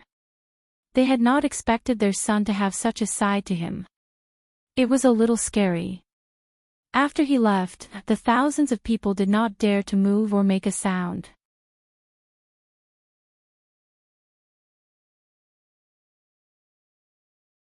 Chapter 284. They immediately carried out Yu Qianchou's orders to summarize and reorganize. The 2 regiment commanders were immediately dismissed, and the 8 regiments were reduced to 6 regiments. Following that, the vigorous and almost cruel training that was close to actual combat began. The remaining 6 regiment commanders were under great pressure. However, the generous treatment was something that they could not enjoy outside. It was also from this day onwards that the hero army had an unforgettable training goal. Everything revolved around actual combat training. There was no need to beat the drum heavily. After Yu Qianchou finished his lecture, he left. If he had to do everything himself, he would not have the time to do anything else. Although he looked relaxed, only he knew how many things he had to worry about. It was impossible to focus all his energy on the troops. After receiving the message from Ling Feng and the other 2, Yu Qianchou once again arrived at the back garden of the general's residence. It turned out that the 3 of them had come to bid farewell to him. On the surface, almost everyone with spirit roots in the capital had been searched by them. It would not be easy to infiltrate deeper. The capital was a place with crouching tigers and hidden dragons. If they went overboard, they would definitely attract the attention of others. It might even attract trouble. The 3 of them decided to search all over the country and seek a meeting with Yu Qianchou to seek his opinion. Yu Qianchou immediately agreed and gave the 3 of them a large amount of spirit pills and spirit stones. He told them to be careful and to call him if there was any danger. Shi Xiaotian also gave the 3 of them a large amount of money to make it easier for them to travel in the secular world. After sending the 3 of them off, Shi Xiaotian sighed. I really envy their lives. They can travel everywhere. No one is restraining you. If you want to go, just go. Yu Qianchou said. Shi Xiaotian shook his head and smiled bitterly. I really can't stop worrying about my family. Forget it, let's not talk about it. By the way, boss, stay a few more days this time. After Ling Feng and the other two leave, I don't even know who to talk to. Let's have a good chat. Yu Qianqiu glanced at him and understood that those who had embarked on the path of cultivation did not have much in common with ordinary people, even if they were family members. Actually, he was the same. Although his parents had been sent to Utopia, he didn't have anything in common with them. Every time they met, his mother would ask if he had eaten, and he didn't know how to answer. Was he supposed to tell his mother that he had eaten a few days ago or half a month ago? He could only casually say that he had eaten. This was the difference between cultivators and mortals. They really did not have much in common. A few more days. Yu Qianqiu smiled in a self-deprecating manner. He paced back and forth in the garden, thinking that he had to return as soon as possible before Bai Changchun returned to Obedient Island. Where would he find the time to stay here for a few more days? He had already been delayed by the matter of the devil path. He walked to a field of golden chrysanthemums and casually plucked one and sniffed it. Then, he smilingly said to Shi Xiaotian, "Things are different now. I'm afraid I don't have time to accompany you. Someone owes me tens of millions of upper-grade spirit stones, and I haven't even paid them yet. I have to get them back with interest." Owes you tens of millions of upper-grade spirit stones. Shi Xiaotian was stunned. He couldn't figure out just how rich his boss was. In any case, every time his boss gave him spirit stones, he would toss over tens of thousands of upper-grade spirit stones, which was more than enough for him to use. However, tens of millions of upper-grade spirit stones sounded a little shocking. Is it a lot? The more people you take care of, the more expenses you have. Yu Qianqiu shook his head and casually threw the chrysanthemum in his hand away. Let's not talk about this anymore. I'm going to collect the debt. In the Wu family's quiet guest house, Yu Qianqiu appeared in the room that he had stayed in before. It was empty, and there was only a faint fragrance that belonged to a woman. It was faintly discernible, but it gave him a familiar feeling. He didn't think too much about it and was about to leave the room. When he passed by the open window, he glanced over and was slightly startled. An old acquaintance with a voluptuous bosom, the young lady, Wu Lixue, was slowly walking into the garden with her head lowered. Yu Qianqiu's nostrils flared as he inhaled the fragrance of a woman's body in the room. He remembered who this fragrance belonged to. He looked out the window at the young lady who was walking downstairs with her head lowered. He smiled slightly, but his smile was a little evil. He turned around and sat down on a chair facing the door. As expected, Wu Lixue really pushed open the door. Unexpectedly, he didn't know what was in this girl's head, but it was so heavy that she couldn't even lift her head. Yu Qianqiu knocked on the coffee table beside him with his knuckles. Wu Lixue raised her head when she heard the sound. When she saw him, she rubbed her eyes in disbelief. Her half-dead eyes suddenly glowed with a strange vitality. She walked over and reached out her hand to stroke Yu Qianqiu's face. What's wrong with this girl? Yu Qianqiu was stunned by her touch. He immediately grabbed her hand and asked suspiciously, Wu Lixue, what are you doing? Wow! Yu Qianqiu, it's really you. Wu Lixue cheered and said, weren't you trapped in the demon ghost domain? How did you escape? How did you come here? Do you know that I was really worried about you? Her smiling eyes actually became moist, giving birth to a pool of autumn water. It was unknown whether she was happy or sad. Yu Qianqiu was not a fool. Moreover, he was an experienced guy. How could he not know the reason why she liked him? He knew it before. But because of his relationship with Wu Liqing, although the girl was not only beautiful but also had a hot body, he was embarrassed to open his mouth and eat her. So he calmed his inner demon and deliberately avoided her. However, he didn't come here with good intentions. The 4 old guys of the 4 families left him alone. Although there was a reason, he was so angry that his teeth hurt. In addition to collecting debts, he also wanted to collect some interest. As for the one in front of him, Yu Qianqiu didn't answer her. He grabbed her hand and pulled her to sit on his lap. His other hand quickly wrapped around her slender waist. It happened so suddenly. Wu Lixue wanted to struggle to stand up, but she felt weak all over. Her delicate body trembled and she said in a panicked tone, Yu Qianqiu, what are you doing? Did you miss me? Yu Qianqiu wrapped his arms around her waist and whispered in her ear. He could feel her body trembling as he breathed. Wu Lixue felt her body was boiling hot, especially her face. She could hear the sound of her heart beating. After a long time, she bit her lips and said, "N. Do you still remember when I said that you were my woman?" Yu Qianqiu blew into her ear again, and the latter replied with an almost inaudible, "N." Yu Qianqiu said softly, "Then do you want to be my real woman?" Wu Lixue's mind was immediately in a mess. Under the urging of Yu Qianqiu's magic voice, she couldn't help but nod. Yu Qianqiu immediately picked her up by the waist. He used one hand to close the door and window and walked to the soft bed in the room. Her skin was as white as her name, Lixue. Her body was breathtakingly curvy. The ups and downs were intoxicating, and the secluded parts were uncontrollable. Yu Qianqiu vented to his heart's content on the most perfect body he had ever seen. Wu Lixue herself also forgot where she was. After the excruciating pain, she bit her lips and forgot herself. After a long time, Yu Qianqiu got up and put on his clothes.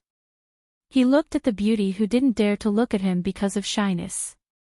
His eyes swept over the red spots on the bed, and his expression softened a lot. He reached out and pulled the quilt for the beauty. He smiled refreshingly and said, "You rest. I have something to discuss with your grandfather." Her head under the quilt moved, probably nodding. Yu Qianqiu went out with a smile. After leaving the garden, the proud expression on his face didn't disappear. He walked forward with his head held high. He thought, this interest is good. I won't lose out.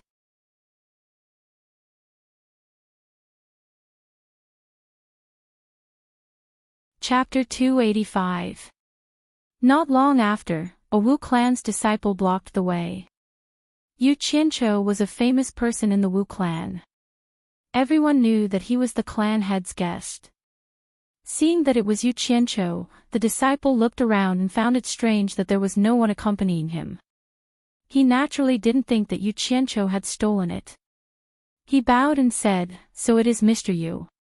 May I know where Mr. is going?" Yu Qianqiu had just entered the bridal chamber, so he was in a good mood. He smiled and said, "Is your clan head in? I have something to discuss with him."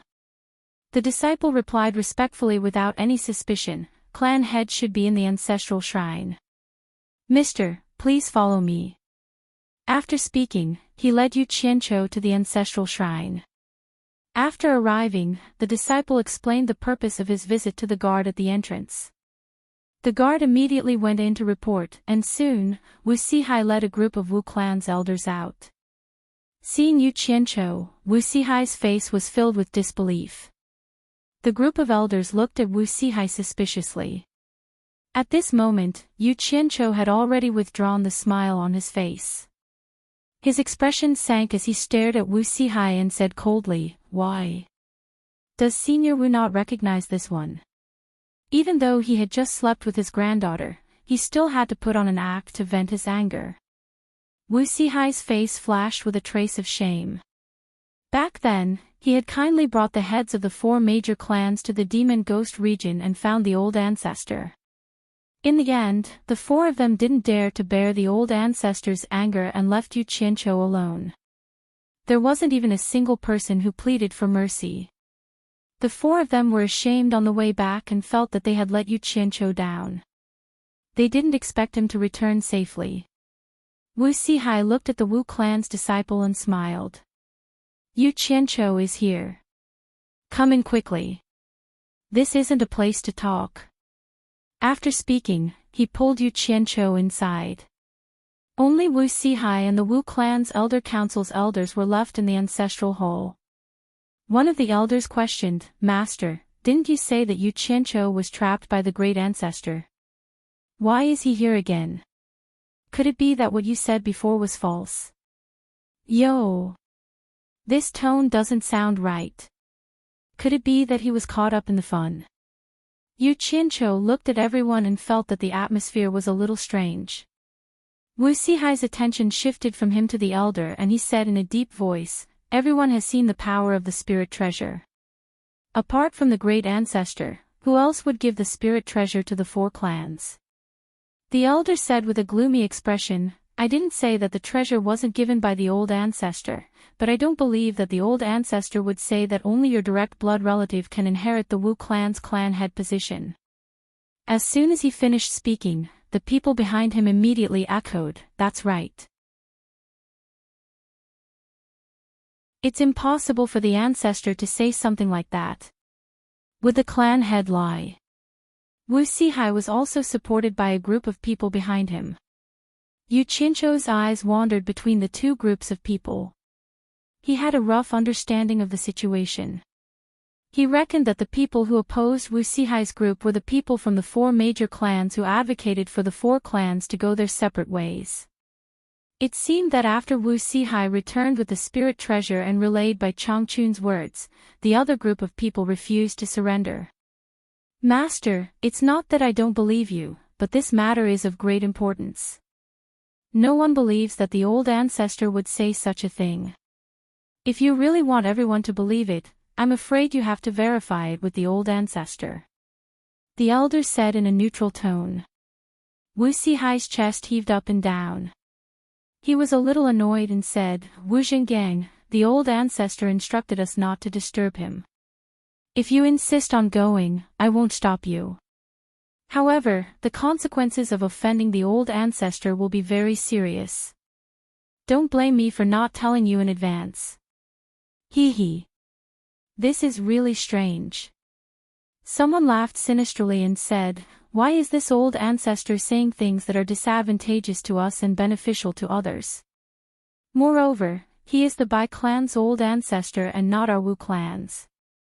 Even if he really said those words, why should our Wu clan listen to him? As soon as this was said, even the leader, Wu Zhengang, frowned. He turned around and shouted, Shut up. It's all thanks to the old ancestor that our Wu clan can have what we have today. If it's really the old ancestor, the Wu clan will not dare to disobey. No one knew if he was sincere or not, but at least on the surface, he didn't dare to erase Bai Changchun's position in the 4 major clans. Wu Sihai glanced at the person who spoke rudely and waved his hand. After being entangled for so many days, I don't want to say anything more. It's useless to say more. Since you want to find the old ancestor, then go. I won't stop you. When you find the old ancestor, you will naturally know whether what I said is true or false. Thank you, Patriarch, for fulfilling my wish. However, Wu Zhengang changed the topic, and his gaze paused on Yu Qianqiu, who was watching the show with his arms crossed before he said, The demon region is extremely dangerous. I'm afraid it was all thanks to Yu Qianqiu leading the way that Patriarch was able to smoothly find the ancestor on this trip to the demon region, right? That's right. Wu Sihai nodded and admitted. Wu Zhengang stroked his beard and pondered for a while before saying, I'm sure the Patriarch doesn't want us to be in danger. If that's the case, please let Yu Qianqiu accompany us. Hearing that, Wu Sihai immediately frowned. Yu Qianqiu, who was watching the show, was taken aback. Why did it involve me? After he reacted, his face sank. He stared at Wu Zhengang and sneered. I've never seen such a shameless old thing. You're called Wu Zhengang, right? What do you think I, Yu Qianqiu, am? What qualifications do you have for me to lead the way? What a big joke. The words, "shameless old thing," and "me" made the Wu clan's ancestral hall burst into an uproar. Countless people shouted angrily, "How dare you!" However, how could Yu Qianqiu be afraid of them? Except for the soul formation stage cultivators, he really didn't care about anyone else. It couldn't be helped. He was a snobbish person who would always stare at the highest person. At this moment, Yu Qianqiu had the feeling of frowning at thousands of people. Because of his arrogant words, Wu Xinggang was so angry that he couldn't say anything. His face was ashen. The group of elders behind Wu Sihai didn't say anything. Their expressions were all twisted. It was probably because they were trying to hold back their laughter. This was probably the first time they saw Wu Xinggang being humiliated. However, when the other group of elders saw Yu Qianqiu's indifferent expression, they couldn't stand it anymore. 3 elders flashed out and surrounded Yu Qianqiu. Their faces were filled with rage, and it seemed like they wanted to settle this matter by force. Yu Qianqiu narrowed his eyes. He looked at the 3 of them and sneered. "What? Are you tired of living? You want to fight me?" The coldness in his words startled the 3 of them. Only now did they remember that Yu Qianqiu was famous in the 100 Flowers Valley for his strange fire techniques. The 3 of them immediately took a few steps back and didn't dare to get too close. "How dare you, Yu Qianqiu? How dare you come to my Wu clan's ancestral hall and behave atrociously? Are you courting death?" Wu Xinggang flew into a rage out of humiliation. Yu Qianqiu glanced at him contemptuously. He turned to Wu Sihai and said in a deep voice, "Senior Wu, do you know that on Obedient Island, when Elder Bai heard that some of your clans wanted to separate from the clan, he specially gave each of your clan masters a spirit treasure? What does this mean? Don't tell me you don't know, or that you don't want to do it." As soon as these words came out, the whole place was silent. Even the furious Wu Xinggang looked at Wu Sihai with a flicker in his eyes. Wu Sihai's heart skipped a beat. The old ancestor did this purely to take care of his descendants. There shouldn't be any special meaning. However, when this brat connected the whole story, the meaning was very different. It was enough to deter some people. He shook his head and smiled bitterly. How could I not know the old ancestor's meaning? But unless I have no other choice, I really don't want to do it. We all have the same roots. Sigh. Yu Qianqiu laughed in his heart. This old guy is quite talented in acting. He snorted coldly and said, "Forget it if you don't want to say it. This is your clan's private matter. Why should I be the bad guy? Senior Wu, the 2 blood orchids have also been auctioned. I will leave immediately after taking the money. I won't meddle in your affairs." So the 2 blood orchids are his. Everyone was shocked. Most people still didn't know. Wu Sihai nodded. Just as he was about to say something, he heard Wu Xinggang shouted, "Clan Master, please wait. The spirit stones that were auctioned can't be given to him for the time being." When Yu Qianqiu heard this, his eyes narrowed again. The killing intent that he suppressed with great difficulty rose again. Just now, he felt a little guilty thinking that he had slept with the Wu clan's woman and then fought with the Wu clan's man in the blink of an eye. So, he conveniently helped Wu Sihai to eliminate the little bit of guilt in his heart. Now, he had to wait and see. The green fire in his body had a feeling of rushing out uncontrollably.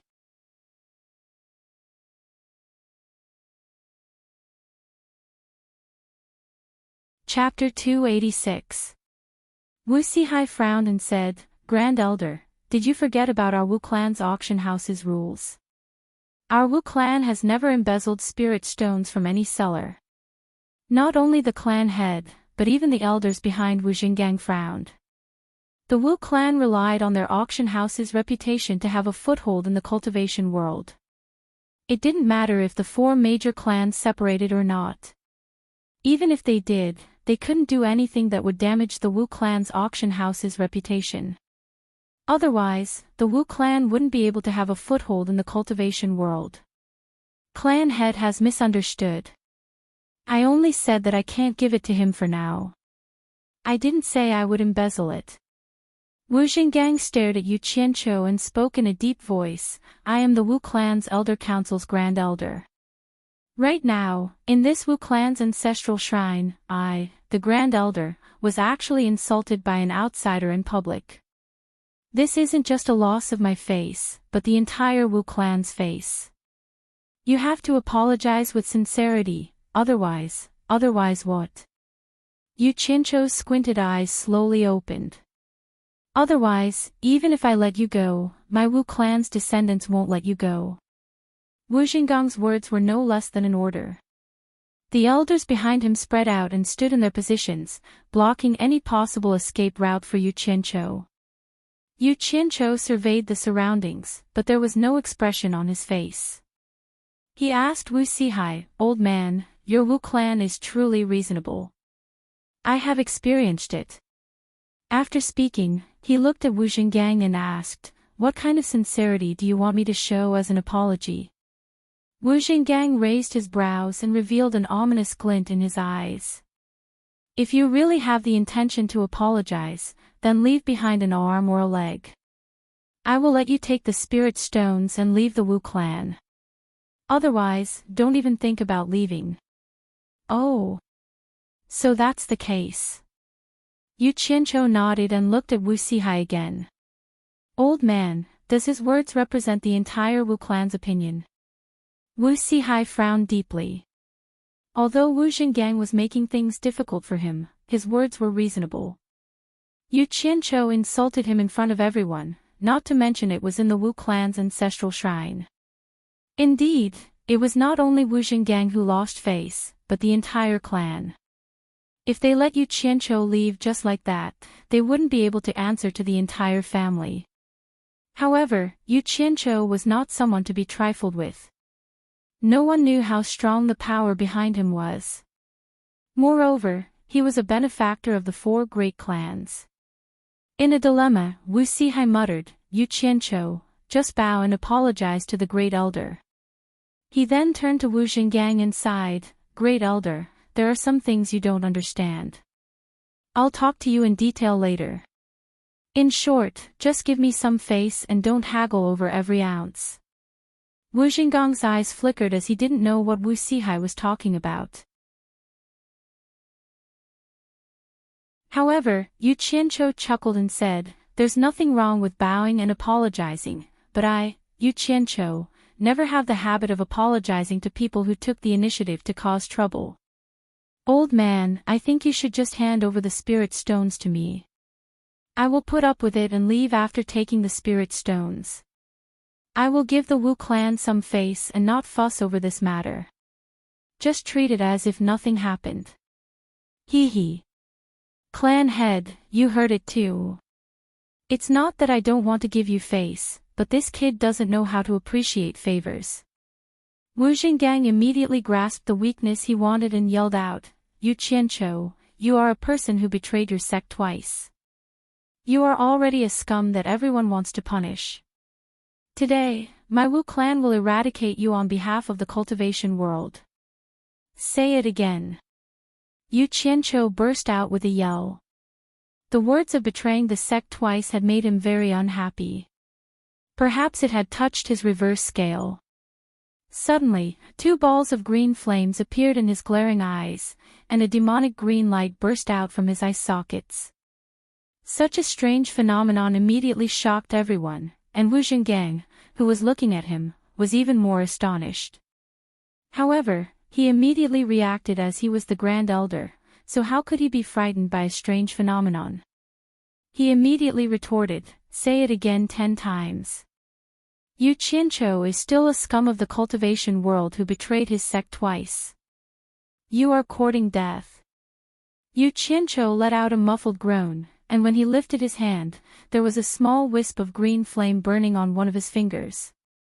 It was small and weak, and it looked like it might extinguish at any moment. With a flick of his finger, that wisp of green flame drew out a green radiance and shot at Wu Jinggang.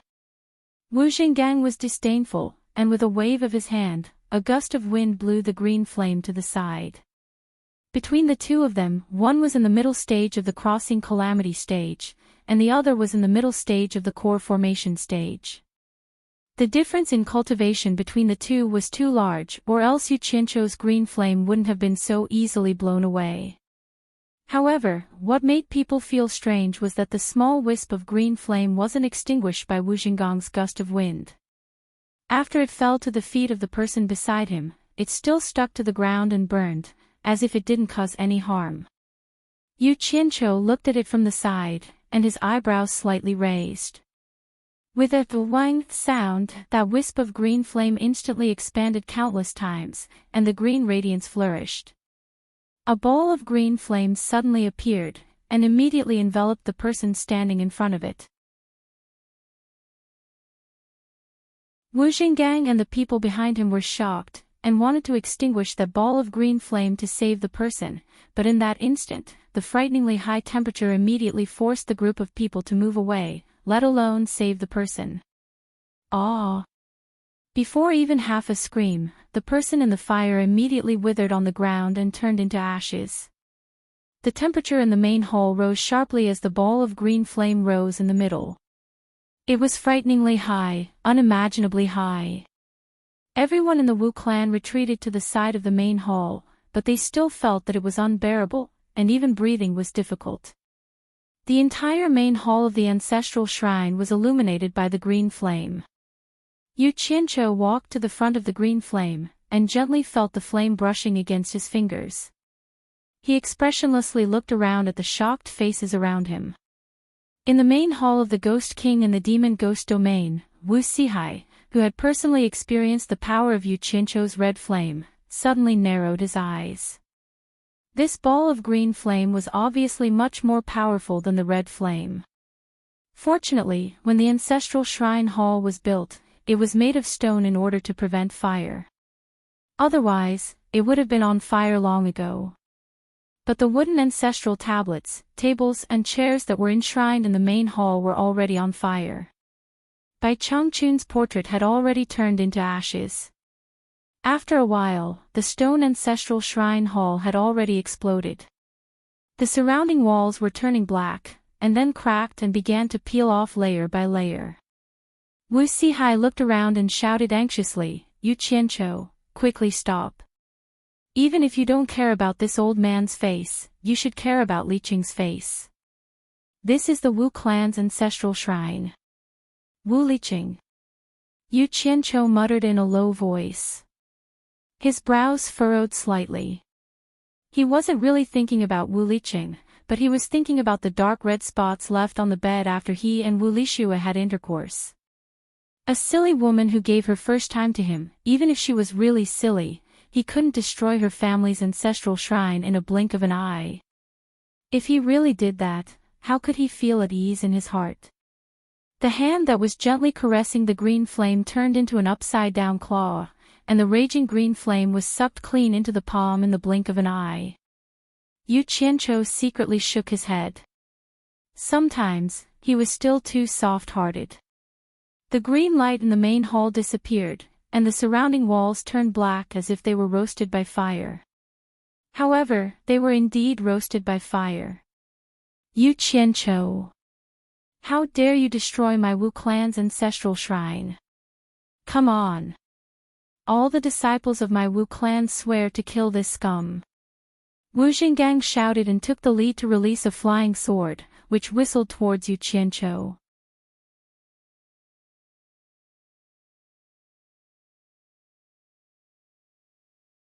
Chapter 287. The flying sword shook the nearby airflow and a powerful deterrent followed. This was the power of a mid-stage tribulation passing cultivator. Wu Sihai shouted, "Wu Jinggang, stop." But it was too late.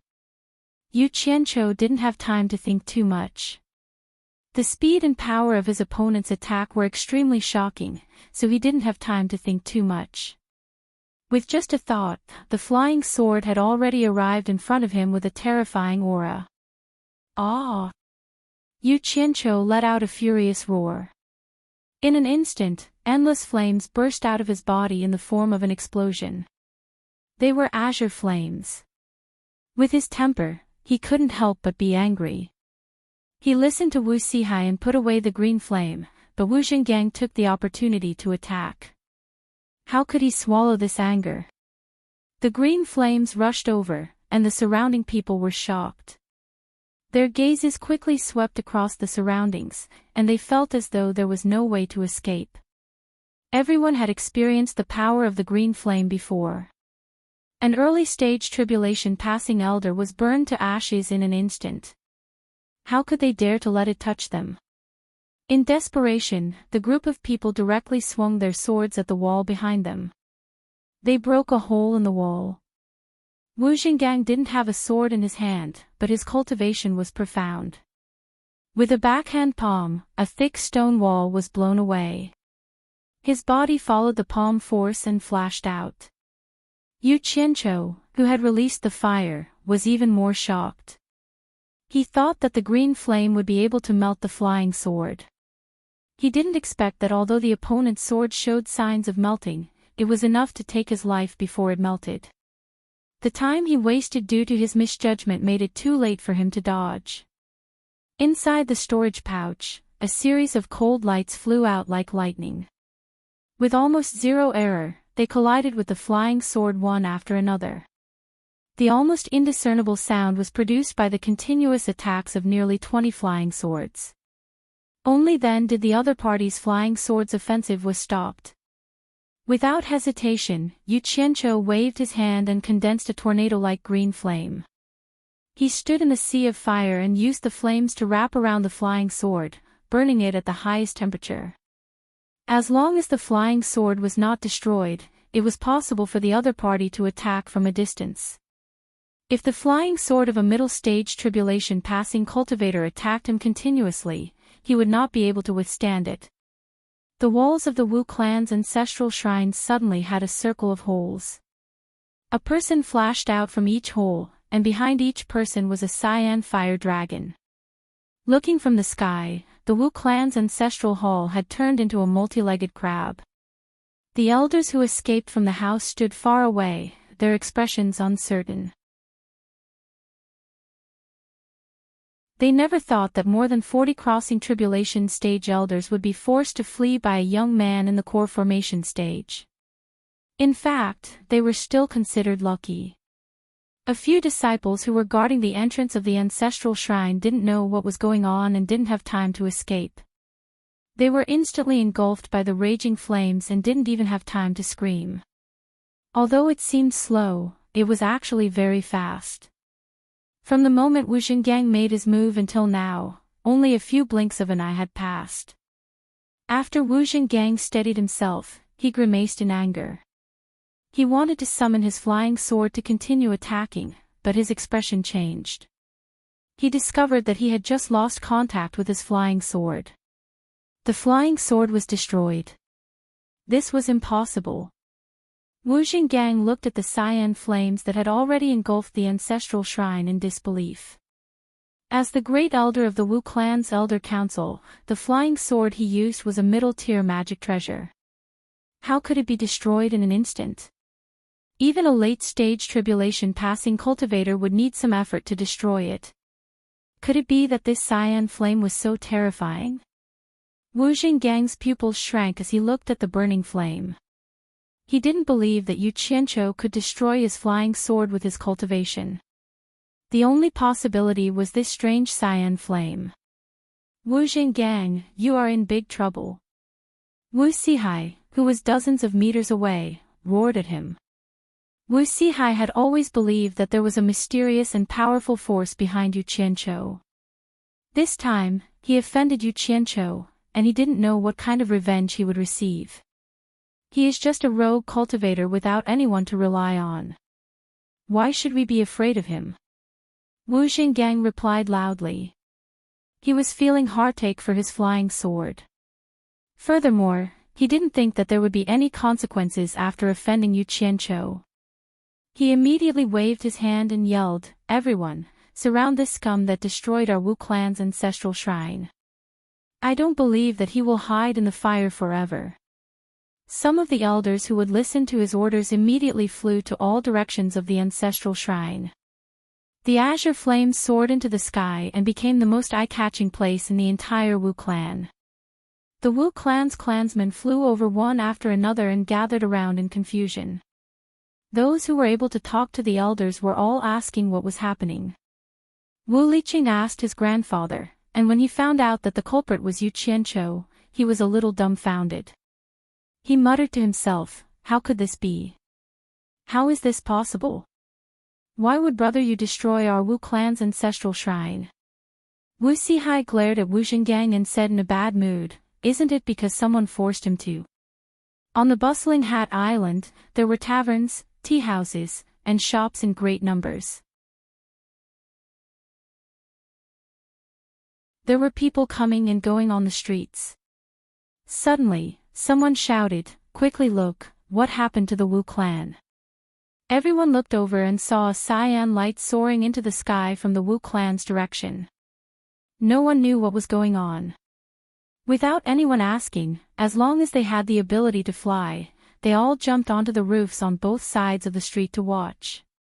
Oh my God! Is that cyan flame? It should be. Can't you see that it looks like a raging flame? Strange, why is there a cyan flame? What is the Wu clan doing? What's so strange about it? Previously, I saw Yu Qianqiu's starflame fire art in the Hundred Flowers Valley. The raging flame he released was actually a scarlet-red flame. Quickly look, there seems to be someone standing on the burning roof. Could it be that I saw wrongly? How can there be someone standing in the fire? A few flying swords pierced a hole on the roof with a rumbling sound. Yu Qianqiu flew out and stood on the roof while carrying the cyan raging flame. He looked around and fixed his eyes on Wu Zhengang. Yu Qianqiu, who was looking down from above, had a gloomy gaze and didn't say a word. He was like a fire god, and his aura pressured everyone. Swish! The sound of high-speed flying echoed. Everyone turned around and looked over, including Yu Qianqiu. They saw 3 black dots flying over from the waterfall behind the Wu clan. The 3 black dots arrived in a few moments after traveling such a long distance. The 3 elders were floating in the air not far from Yu Qianqiu. Perhaps they felt the powerful temperature of the cyan flame. The 3 of them looked at each other in astonishment. Meanwhile, Yu Qianqiu was also sizing up the 3 of them. His heart thumped, and he knew that this was bad. From the speed of the 3 of them, they should be cultivators at the final stage of the Tribulation Transcendence realm. Looking at their attire, they were undoubtedly from the Wu clan. As expected, the Wu clan members below bowed in unison and said, "Greetings, clan elder." Wu Zhengang originally wanted to call for everyone to make a move, but the clan elder with the highest seniority in the clan had arrived. It wasn't his turn to speak. The 3 old men standing in the air didn't care about the people below.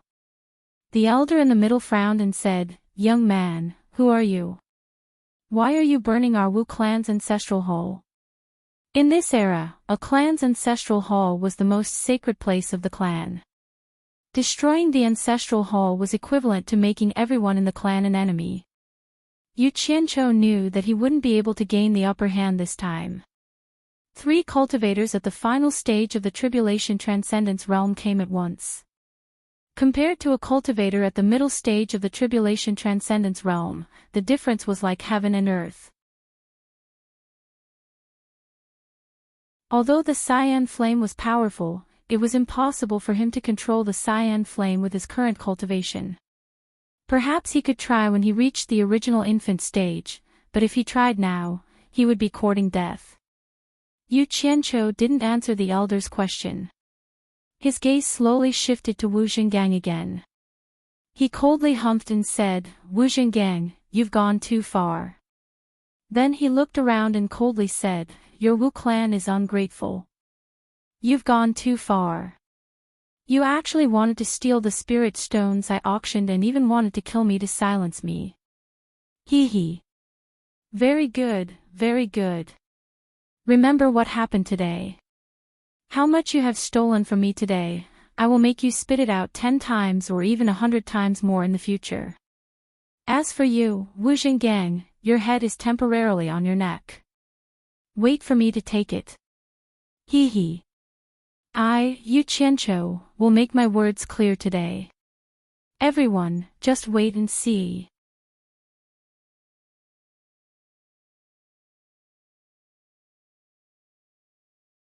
Chapter 288. A group of Wu family disciples who didn't know what was going on looked at each other in shock after hearing this. The Wu family swallowed other people's auctioned spirit stones. And even killed them. Everyone's face was full of disbelief. The Wu family relied on credibility. How could they destroy their own foundation? Everyone looked at the family master, Wu Sihai.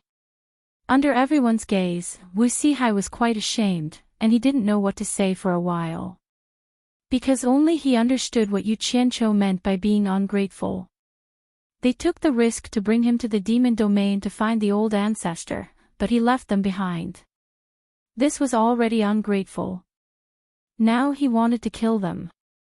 Although Yu Qianzhou mistakenly thought that it was killing them and swallowing their spirit stones, if this wasn't ungrateful, then what was? In fact, he didn't know Yu Qianzhou's character. Yu Qianzhou naturally knew that it wasn't killing them and swallowing their spirit stones. It was purely a matter caused by a disagreement between him and Wu Zhengang. However, things had come to this point, and he couldn't take advantage of it by force, so he had to take advantage of it with his mouth. If he didn't ruthlessly bite the opponent a few times and cause some trouble for the opponent, then he wouldn't be Yu Qianzhou. This had something to do with his previous life when he started as a gangster and became an underworld boss. Some of the habits of a gangster would be revealed from time to time. After the three old men standing in the air heard this, their expressions immediately became very serious. The old man in the middle stared down and shouted, "Wu Sihai, is what he said true?" Before Wu Sihai spoke, Wu Zhengang hurriedly expressed his position, "Three family elders, don't listen to this kid's nonsense." What a joke, Yu Qianzhou's words were targeting him. If the three family elders really misunderstood that he had swallowed someone's spirit stones and wanted to kill them, then the three family elders would definitely kill him. He couldn't help but be anxious. Yu Qianzhou, you misunderstood. If you have something to say, we can talk about it. You really misunderstood. Wu Sihai smiled bitterly. Humph. Yu Qianzhou snorted coldly. Misunderstanding.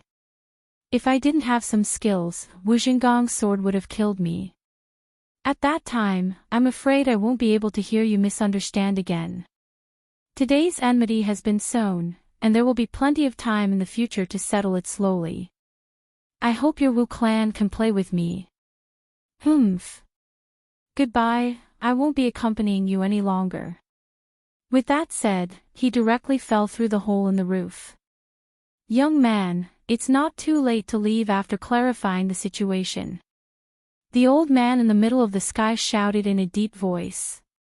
He stretched out his 5 claws, and a 1-meter square shadow appeared in the sky. The shadow took the shape of a claw and clawed down along with the receding green flames in the hole in the roof. F***CK. Yu Qianzhou, who had yet to land on the ground after falling into the house, heard the noise above him. He looked up and immediately let out a strange cry. An illusory 5 claws were not afraid of the blue fire and directly clawed at him. This was the final stage of the crossing tribulation. Not daring to hesitate any longer, he disappeared along with a ball of green flames. The 3 old men exclaimed at the same time. Their divine senses had already locked onto Yu Qianzhou when he fell into the house, but the target suddenly disappeared. How could this be possible? The 3 of them immediately teleported and appeared in the burnt ancestral hole. The inside was scorched black, and the four walls and roof were on the verge of collapse. However, it was empty, and they couldn't see anyone. The three of them looked at each other in disbelief. Wu Sihai and the elders of the Elder Council, stay behind. The rest of you, disperse.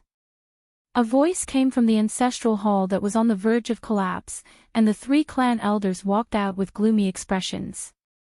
All the Wu clan's descendants bowed and dispersed. Wu Sihai and the group of elders quickly walked to the front of the clan elders and bowed. The leading clan elder said in a deep voice, "He actually escaped. This is really strange. Wu Sihai, let me ask you, this young man has such a big tone. Who exactly is he? Also, is what he said true?" Three late-stage tribulation transcendence cultivators actually couldn't catch Yu Qianqiu. Everyone couldn't help but think of a legend. It was said that in the past, when Ong Kuang-tsung was in the late stage of tribulation transcendence, ancestor Qing Fu chased after Yu Qianqiu. In the end, Yu Qianqiu also escaped. After the incident, many people didn't believe it. How could a late-stage tribulation transcendence cultivator be unable to catch a small core formation cultivator? Now, it seemed that it was really possible. This Yu Qianqiu must have cultivated some kind of escape technique. Everyone looked at the three clan elders in dismay. The three clan elders were called Wu Jin, Wu Bao, and Wu Rui. They were the only three tribulation transcendence cultivators in the Wu clan. Among them, Wu Zhen was the most senior. This matter should have been reported to the three clan elders earlier. However, the clan elders were in a critical moment of seclusion and didn't dare to carelessly disturb them. The matter was like this. Wu Sihai didn't dare to hide anything from the three of them. He immediately told them the whole story honestly. From Yu Qianqiu's birth in Ong Kuang-tsung, to supporting Immortal Island, to befriending Wu Liqing and the others, to the series of events that happened. Even the hidden forces behind Yu Qianqiu and his group weren't omitted.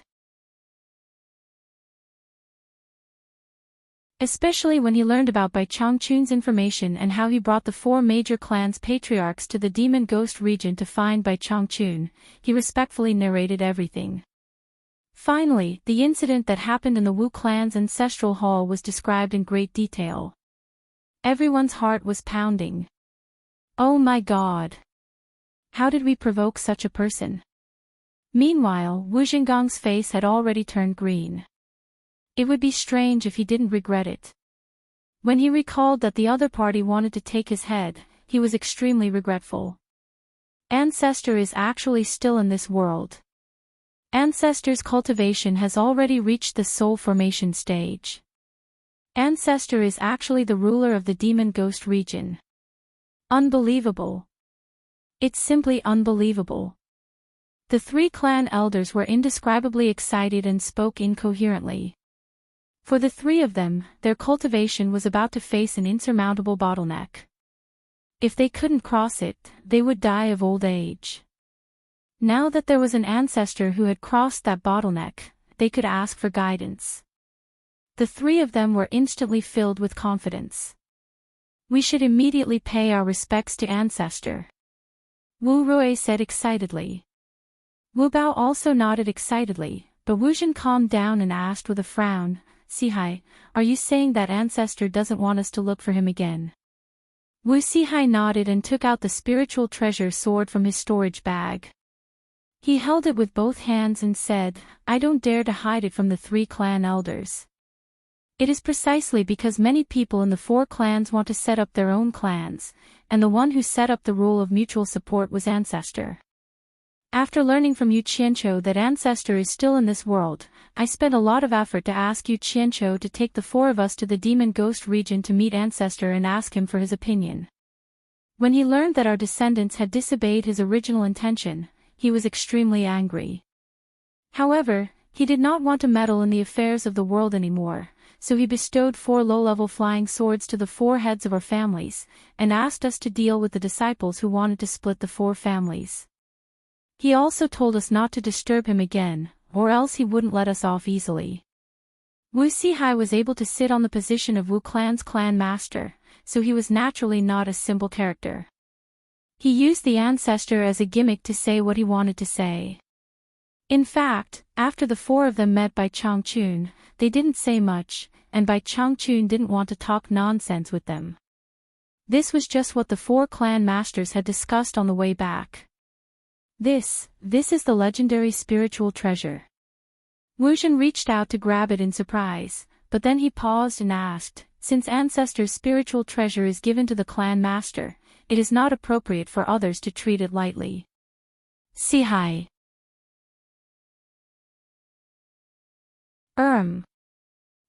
Can I have a look at this legendary treasure?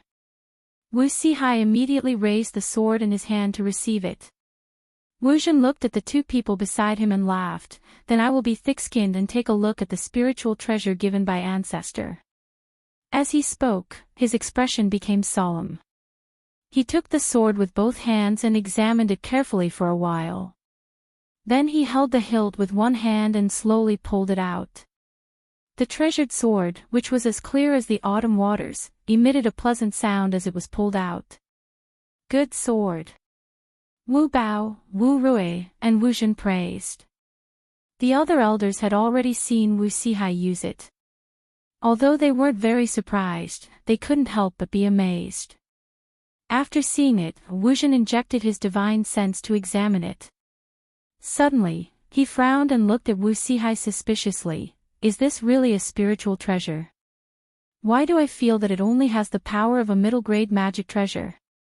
Wu Sihai smiled bitterly and bowed. Clan master, you may not know this, but ancestor asked us, the four clan masters, to pass on the ancestral teachings of supporting each other to the next generation. He also used our blood to plant a blood curse on the sword. As for what the blood curse is, I don't know either. He said that people who aren't our blood relatives can't use the power of this spiritual treasure.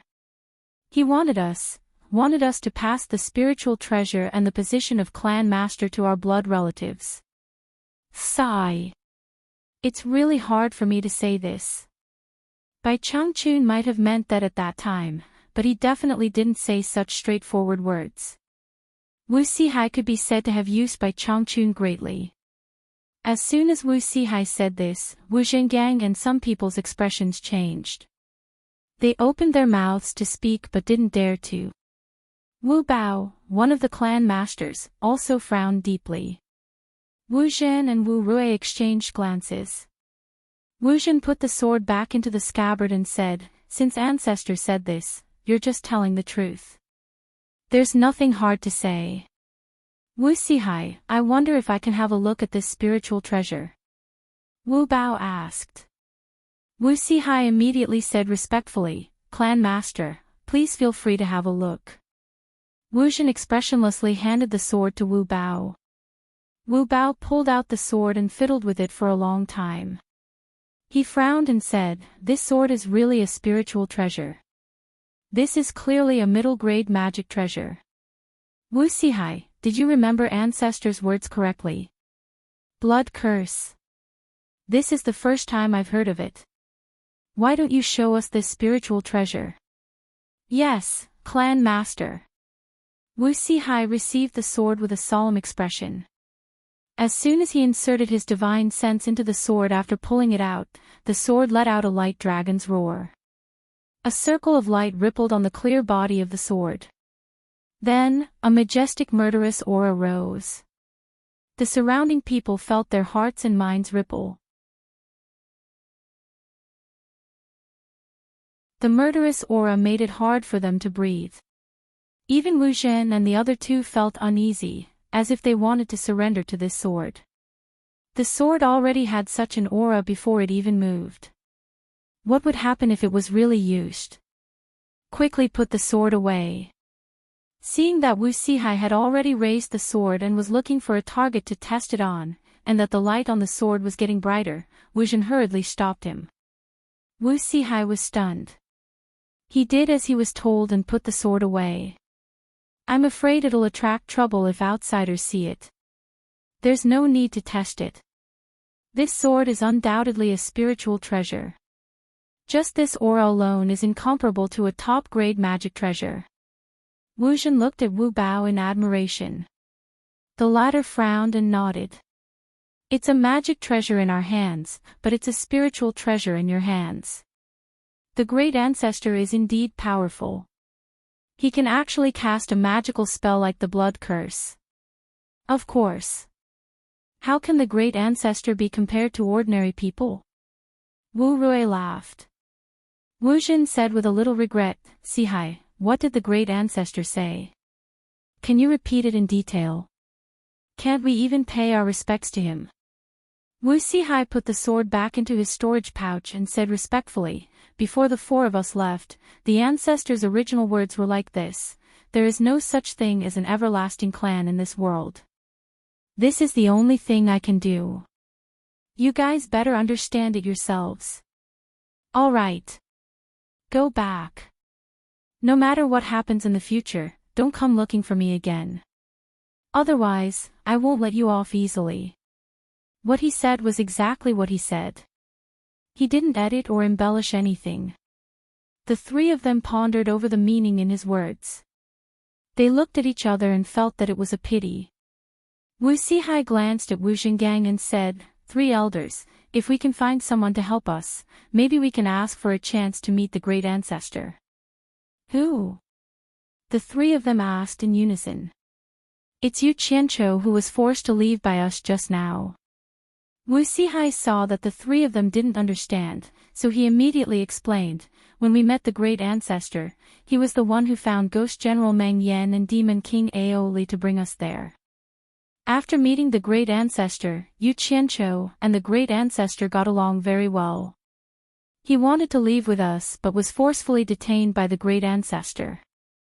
Since he could meet him this time, he must have a good relationship with the great ancestor. The great ancestor let him come back. Otherwise, how could he escape from the great ancestor's hands? I wanted to ask him again to see if I could ask him to help me. I wanted to ask the ancestor to give us a chance to visit him after a while. However, I didn't expect something like this to happen, and I ended up having a bad relationship with him. However, he has a good relationship with Li Qing. If we can find him and ask Li Qing to help us, there might be a chance to save the situation." Hearing this, Wu Zhen and the other two, who had been blinded by the great ancestor's matter, immediately remembered that Yu Qianqiu's matter had not been dealt with. In addition to the possibility that Wu Sihai mentioned, the three of them immediately turned to look at the culprit, Wu Zhengang.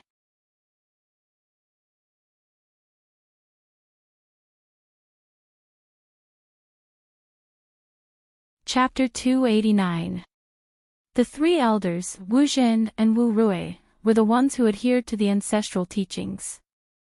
Wu Bao, on the other hand, hoped that the four major clans wouldn't interfere with each other.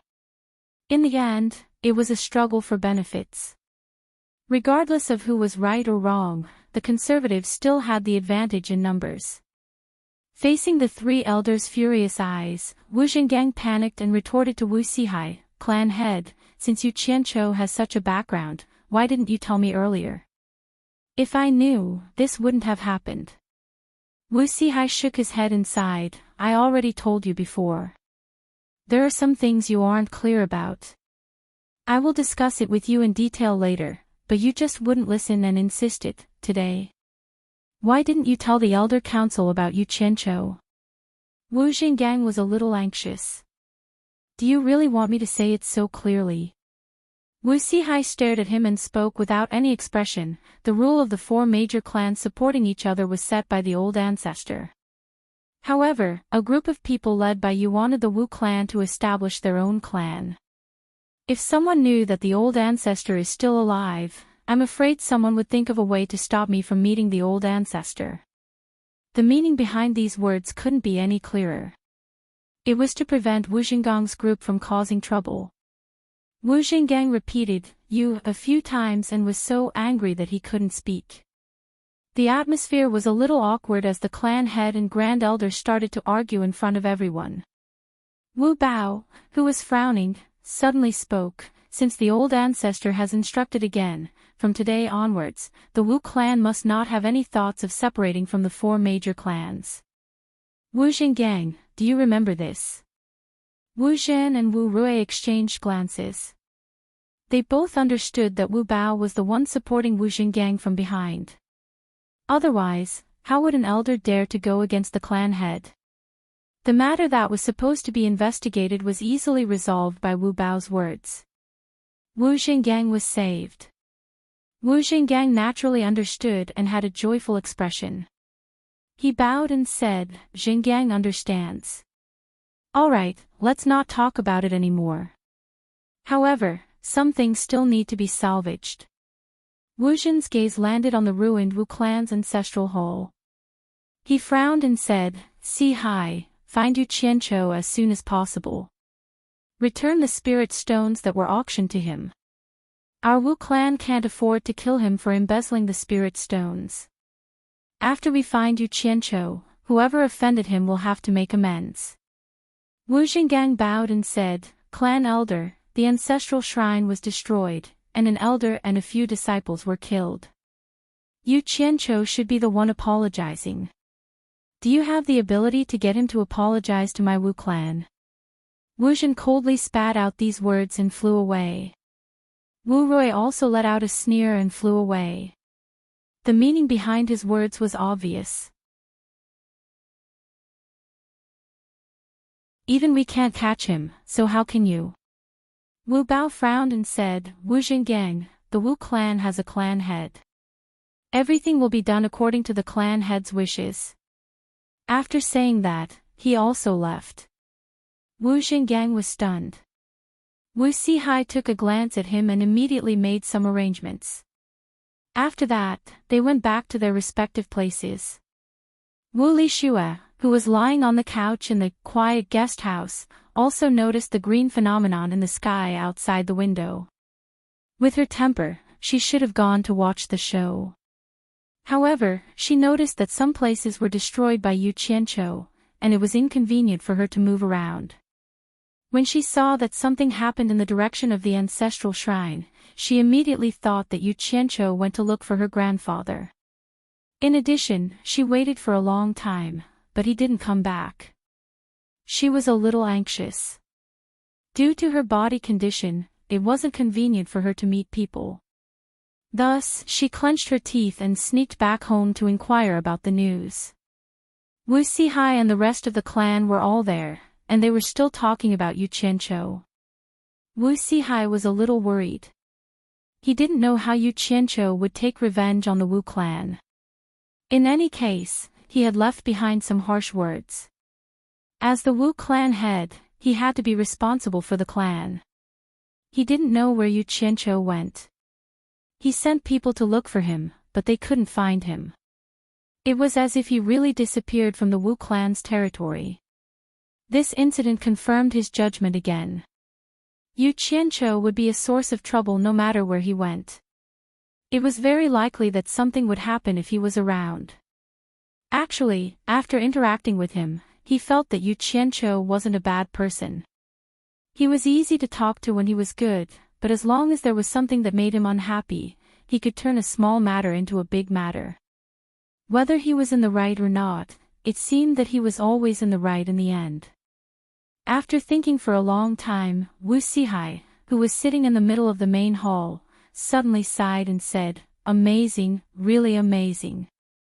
This Yu Qianqiu seems to be moody and joking, but he's actually not that simple." In the hall, Wu Huagan, Zhu Xuanqiu, and Wu Liqing looked at each other. They didn't know why Wu Sihai suddenly said this. At this moment, Wu Lixue walked in carefully and bowed. "Greetings, grandfather, father, mother, and brother. Ha! Why is Shui so obedient today?" Wu Sihai laughed and pointed to the side. "Sit down and talk." The other three also felt that it was a little strange. However, when the 4 of them saw Wu Lixue awkwardly walking to the side and sitting down, their faces immediately changed. Zhu Sunqiu even jumped up. His lips trembled and he could not say a word. Wu Lixue thought that others couldn't see anything, but she didn't know that her grandfather, parents, and brother could see the clues at a glance. After all, her family was full of experienced people. She was still fine when she went out in the morning, but now she was no longer a virgin. How could her family figure it out without saying a word? Seeing that her family was looking at her like this, especially her mother's reaction, Wu Lixue avoided her eyes and asked guiltily, "Mother, what's wrong?" Wu Sihai coughed and gestured to Zhu Xuanqiu to sit down, but the latter didn't see it. Wu Huagan frowned and pulled his wife, saying, "Father wants you to sit down." Zhu Xuanqiu looked at her father-in-law, her chest heaving up and down, but she still sat down obediently. Our Shui has really grown up. It was so lively at the ancestral shrine today, but Grandpa didn't see Shui, or go to watch. Wu Sihai forced a smile and asked, "Who was Shui playing with today?" Wu Lixue dawdled for a moment and replied guiltily, "I didn't play with anyone. I just bumped into Yu Qianqiu at the silent guest fort today." Later on, he said he wanted to look for Grandpa. "Oh yeah, Grandpa, where's Yu Qianqiu?" Everyone's expression became more and more strange. Wu Sihai coughed and asked, "Shui didn't talk to anyone else except Yu Qianqiu today?" Wu Lixue's cheeks were a little red, and she nodded and said, "I just met Yu Qianqiu. After that, I stayed at quiet guest camp and didn't see anyone else." She didn't forget to ask, "Grandpa, didn't Yu Qianqiu go to find you? Where is he?" Even an idiot could tell. At this moment, they finally confirmed the culprit that caused Wu Lixue to lose her virginity. It was actually Yu Qianqiu, who killed the Wu clan's disciple and burned the Wu clan's ancestral hall. "Goddamn Yu Qianqiu, Zhu Sunqiu, will not let you go." Zhu Sunqiu couldn't hold it in anymore. He stood up and roared. Wu Lixue was a little dumbfounded. "All of you, get out!" Wu Sihai shouted, "I have something to say to Shui, alone." Seeing that Zhu Sunqiu was unmoved, Wu Sihai said in a deep voice, "Wu Huagan, take your wife away." Zhu Sunqiu wanted to say something, but he was restrained by Wu Huagan and helped out on the spot. Wu Liqing followed behind. When he passed by his sister, he looked at her with a strange expression. He couldn't tell what expression he had. His best friend had slept with his sister. His feelings were complicated. When everyone was gone, Wu Sihai approached and smiled kindly. "Shui, don't be afraid. Tell me honestly, are you in a relationship with Yu Qianqiu?" Wu Lixue suddenly looked up with a, "How would you know," expression. Under Wu Sihai's encouraging gaze, she nodded shyly and lowered her head. Recalling what Yu Qianqiu had said to her, she twisted the corner of her clothes with her fingers, lowered her head, and bit her lips. "Grandpa, I'm already Yu Qianqiu's woman, but I'm afraid that mother will, haha. My Shui has really grown up. You're a woman now." "Good. Good." Wu Sihai touched her hair lovingly and encouraged her. Don't be afraid of your mother. As long as you really like him, you can boldly pursue your own happiness. I'll take care of everything for you. Hearing this, Wu Lixue's uneasy heart was suddenly relieved. She smiled and said, "Thank you, Grandpa." However, when she looked outside, she still had a lingering fear. Clearly, she was still a little afraid of seeing her angry mother. Wu Sihai saw her worry and laughed. "I'll find your mother now and explain everything.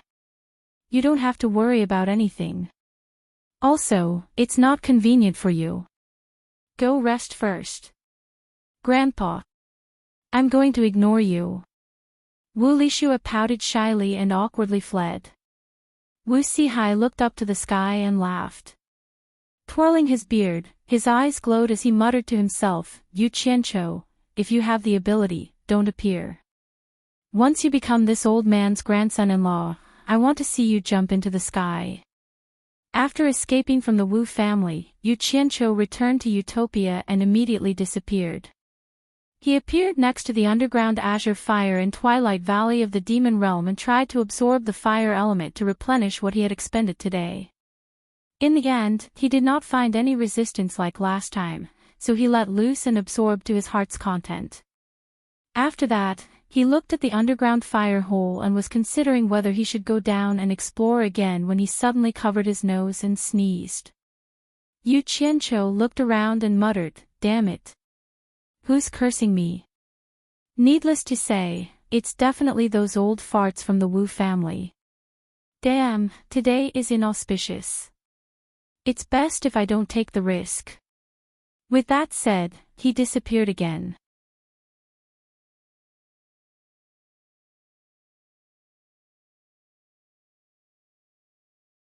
Chapter 290.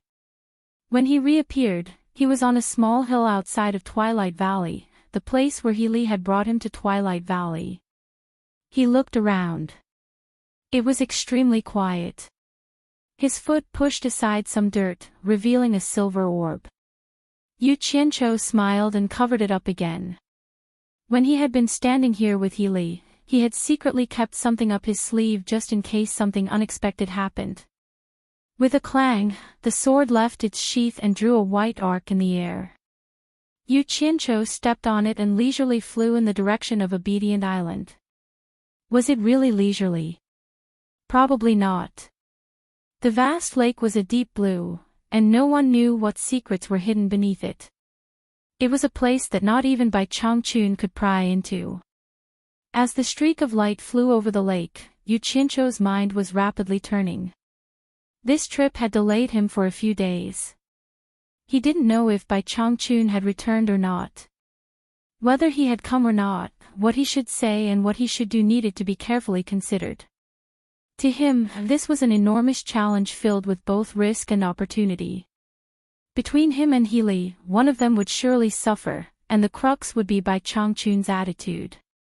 If it really was as Healy had said, that Bai Changchun really did have some interest in him, then his chances of success in this adventure were rather high. Just the thought of one day reaching the deity transformation stage excited him. Yu Qianqiu let out a long sigh. If I want to obtain, I don't have to be afraid of paying. What's there to be afraid of? At worst, I'll just run. The flying sword accelerated and shot forward with an indomitable will. After arriving in the sky above Obedient Island without any danger, Yu Qianqiu glanced down and was instantly so frightened that his hands and feet went numb and his little heart began to thump. In the open space in front of the house at the center of the island, two people were looking up at him. Bai Changchun had already changed from his farmer's attire into a plain robe and was expressionlessly staring at him. Healy, who was standing to the side, had a very unsightly expression as he looked up at Yu Qianqiu with an indescribable expression. As the saying went, riches and honor came from danger. Yu Qianqiu made up his mind. Hovering in the air, his face scrunched up as he wailed, "Senior Bai, I'm innocent. F***ck." Before he could finish his complaint, a familiar force pulled him down from the sky and sent him crashing to the ground. This time, it could be said that he came prepared. He was not as flustered as he was last time. The moment he landed, his divine sense had already locked onto Jin Zhu, and he could escape at any time. However, he did not do so. At the crucial moment, he resolutely gave up. What did escaping mean? It meant that he might have given up the soul formation stage that everyone in the cultivation world dreamed of, and he might never have a second chance. For the dream that he had been pursuing with great difficulty. He decided that he would not give up until the very last moment of his life. Bang! The figure heavily smashed into the ground, shaking the entire ground. A pool of blood splattered from Yu Qianqiu's body in all directions. The pulling force this time was much stronger than the last time. If it was an ordinary person, they would have been smashed into a meat patty. Fortunately, he was not an ordinary person. His cultivation base more or less had some defensive power. A strong feeling of unconsciousness assaulted him. Yu Qianqiu felt that his body no longer belonged to him. He clearly felt that the moment he smashed onto the ground, the strong pulling force suddenly disappeared. There was even a force that slightly slowed down his falling speed. He only smashed onto the ground due to the strong inertia. It was also at that moment that he once again gave up his last chance to escape. What did this mean? It meant that Bai Changchun had shown mercy. At the same time, it also meant that there was a fleeting hope. The moment he collided with the ground, he smiled. I can't give up my last chance. I absolutely can't give up. Yu Qianqiu used all the willpower in his body to resist the feeling of unconsciousness that assaulted him like a tide. Lying on the ground, immersed in a pool of blood, he raised his stubborn head slightly in disbelief. There was not a single part of his body that could move. Only the sound of bones twisting could be heard from his neck. His protruding and bleeding eyes stared hard at Healy. With an almost inaudible voice, he said, "Senior Bai, I'm innocent." That gaze was as if he had an irreconcilable hatred with Healy. It was as if he would not let him go even if he became a ghost. After saying that, the last thought in his mind was that he would win this time. Yu Qianqiu's head finally touched the ground in the pool of blood, and he completely fainted. That stubborn expression made even Bai Changchun, who had no distractions for more than 2,000 years, slightly twitched his face. He silently stared at the young man who had fainted in the pool of blood. He swept a cold glance at Healy and then looked at Yu Qianqiu. Healy, on the other hand, was frightened by Yu Qianqiu's dying words. He could feel his master's gaze sizing him up a moment ago.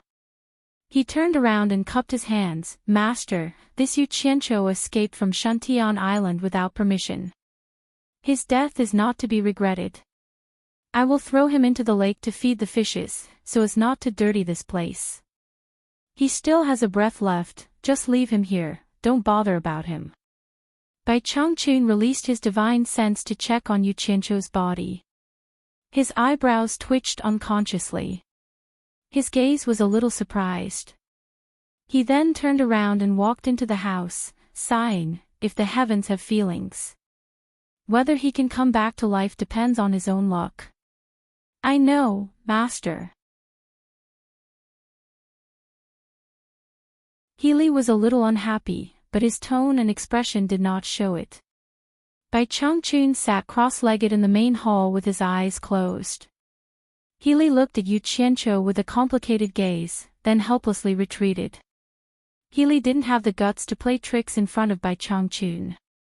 Inside the unconscious Yu Qianqiu's body, the golden pearl in his dantian suddenly emitted a dazzling golden light.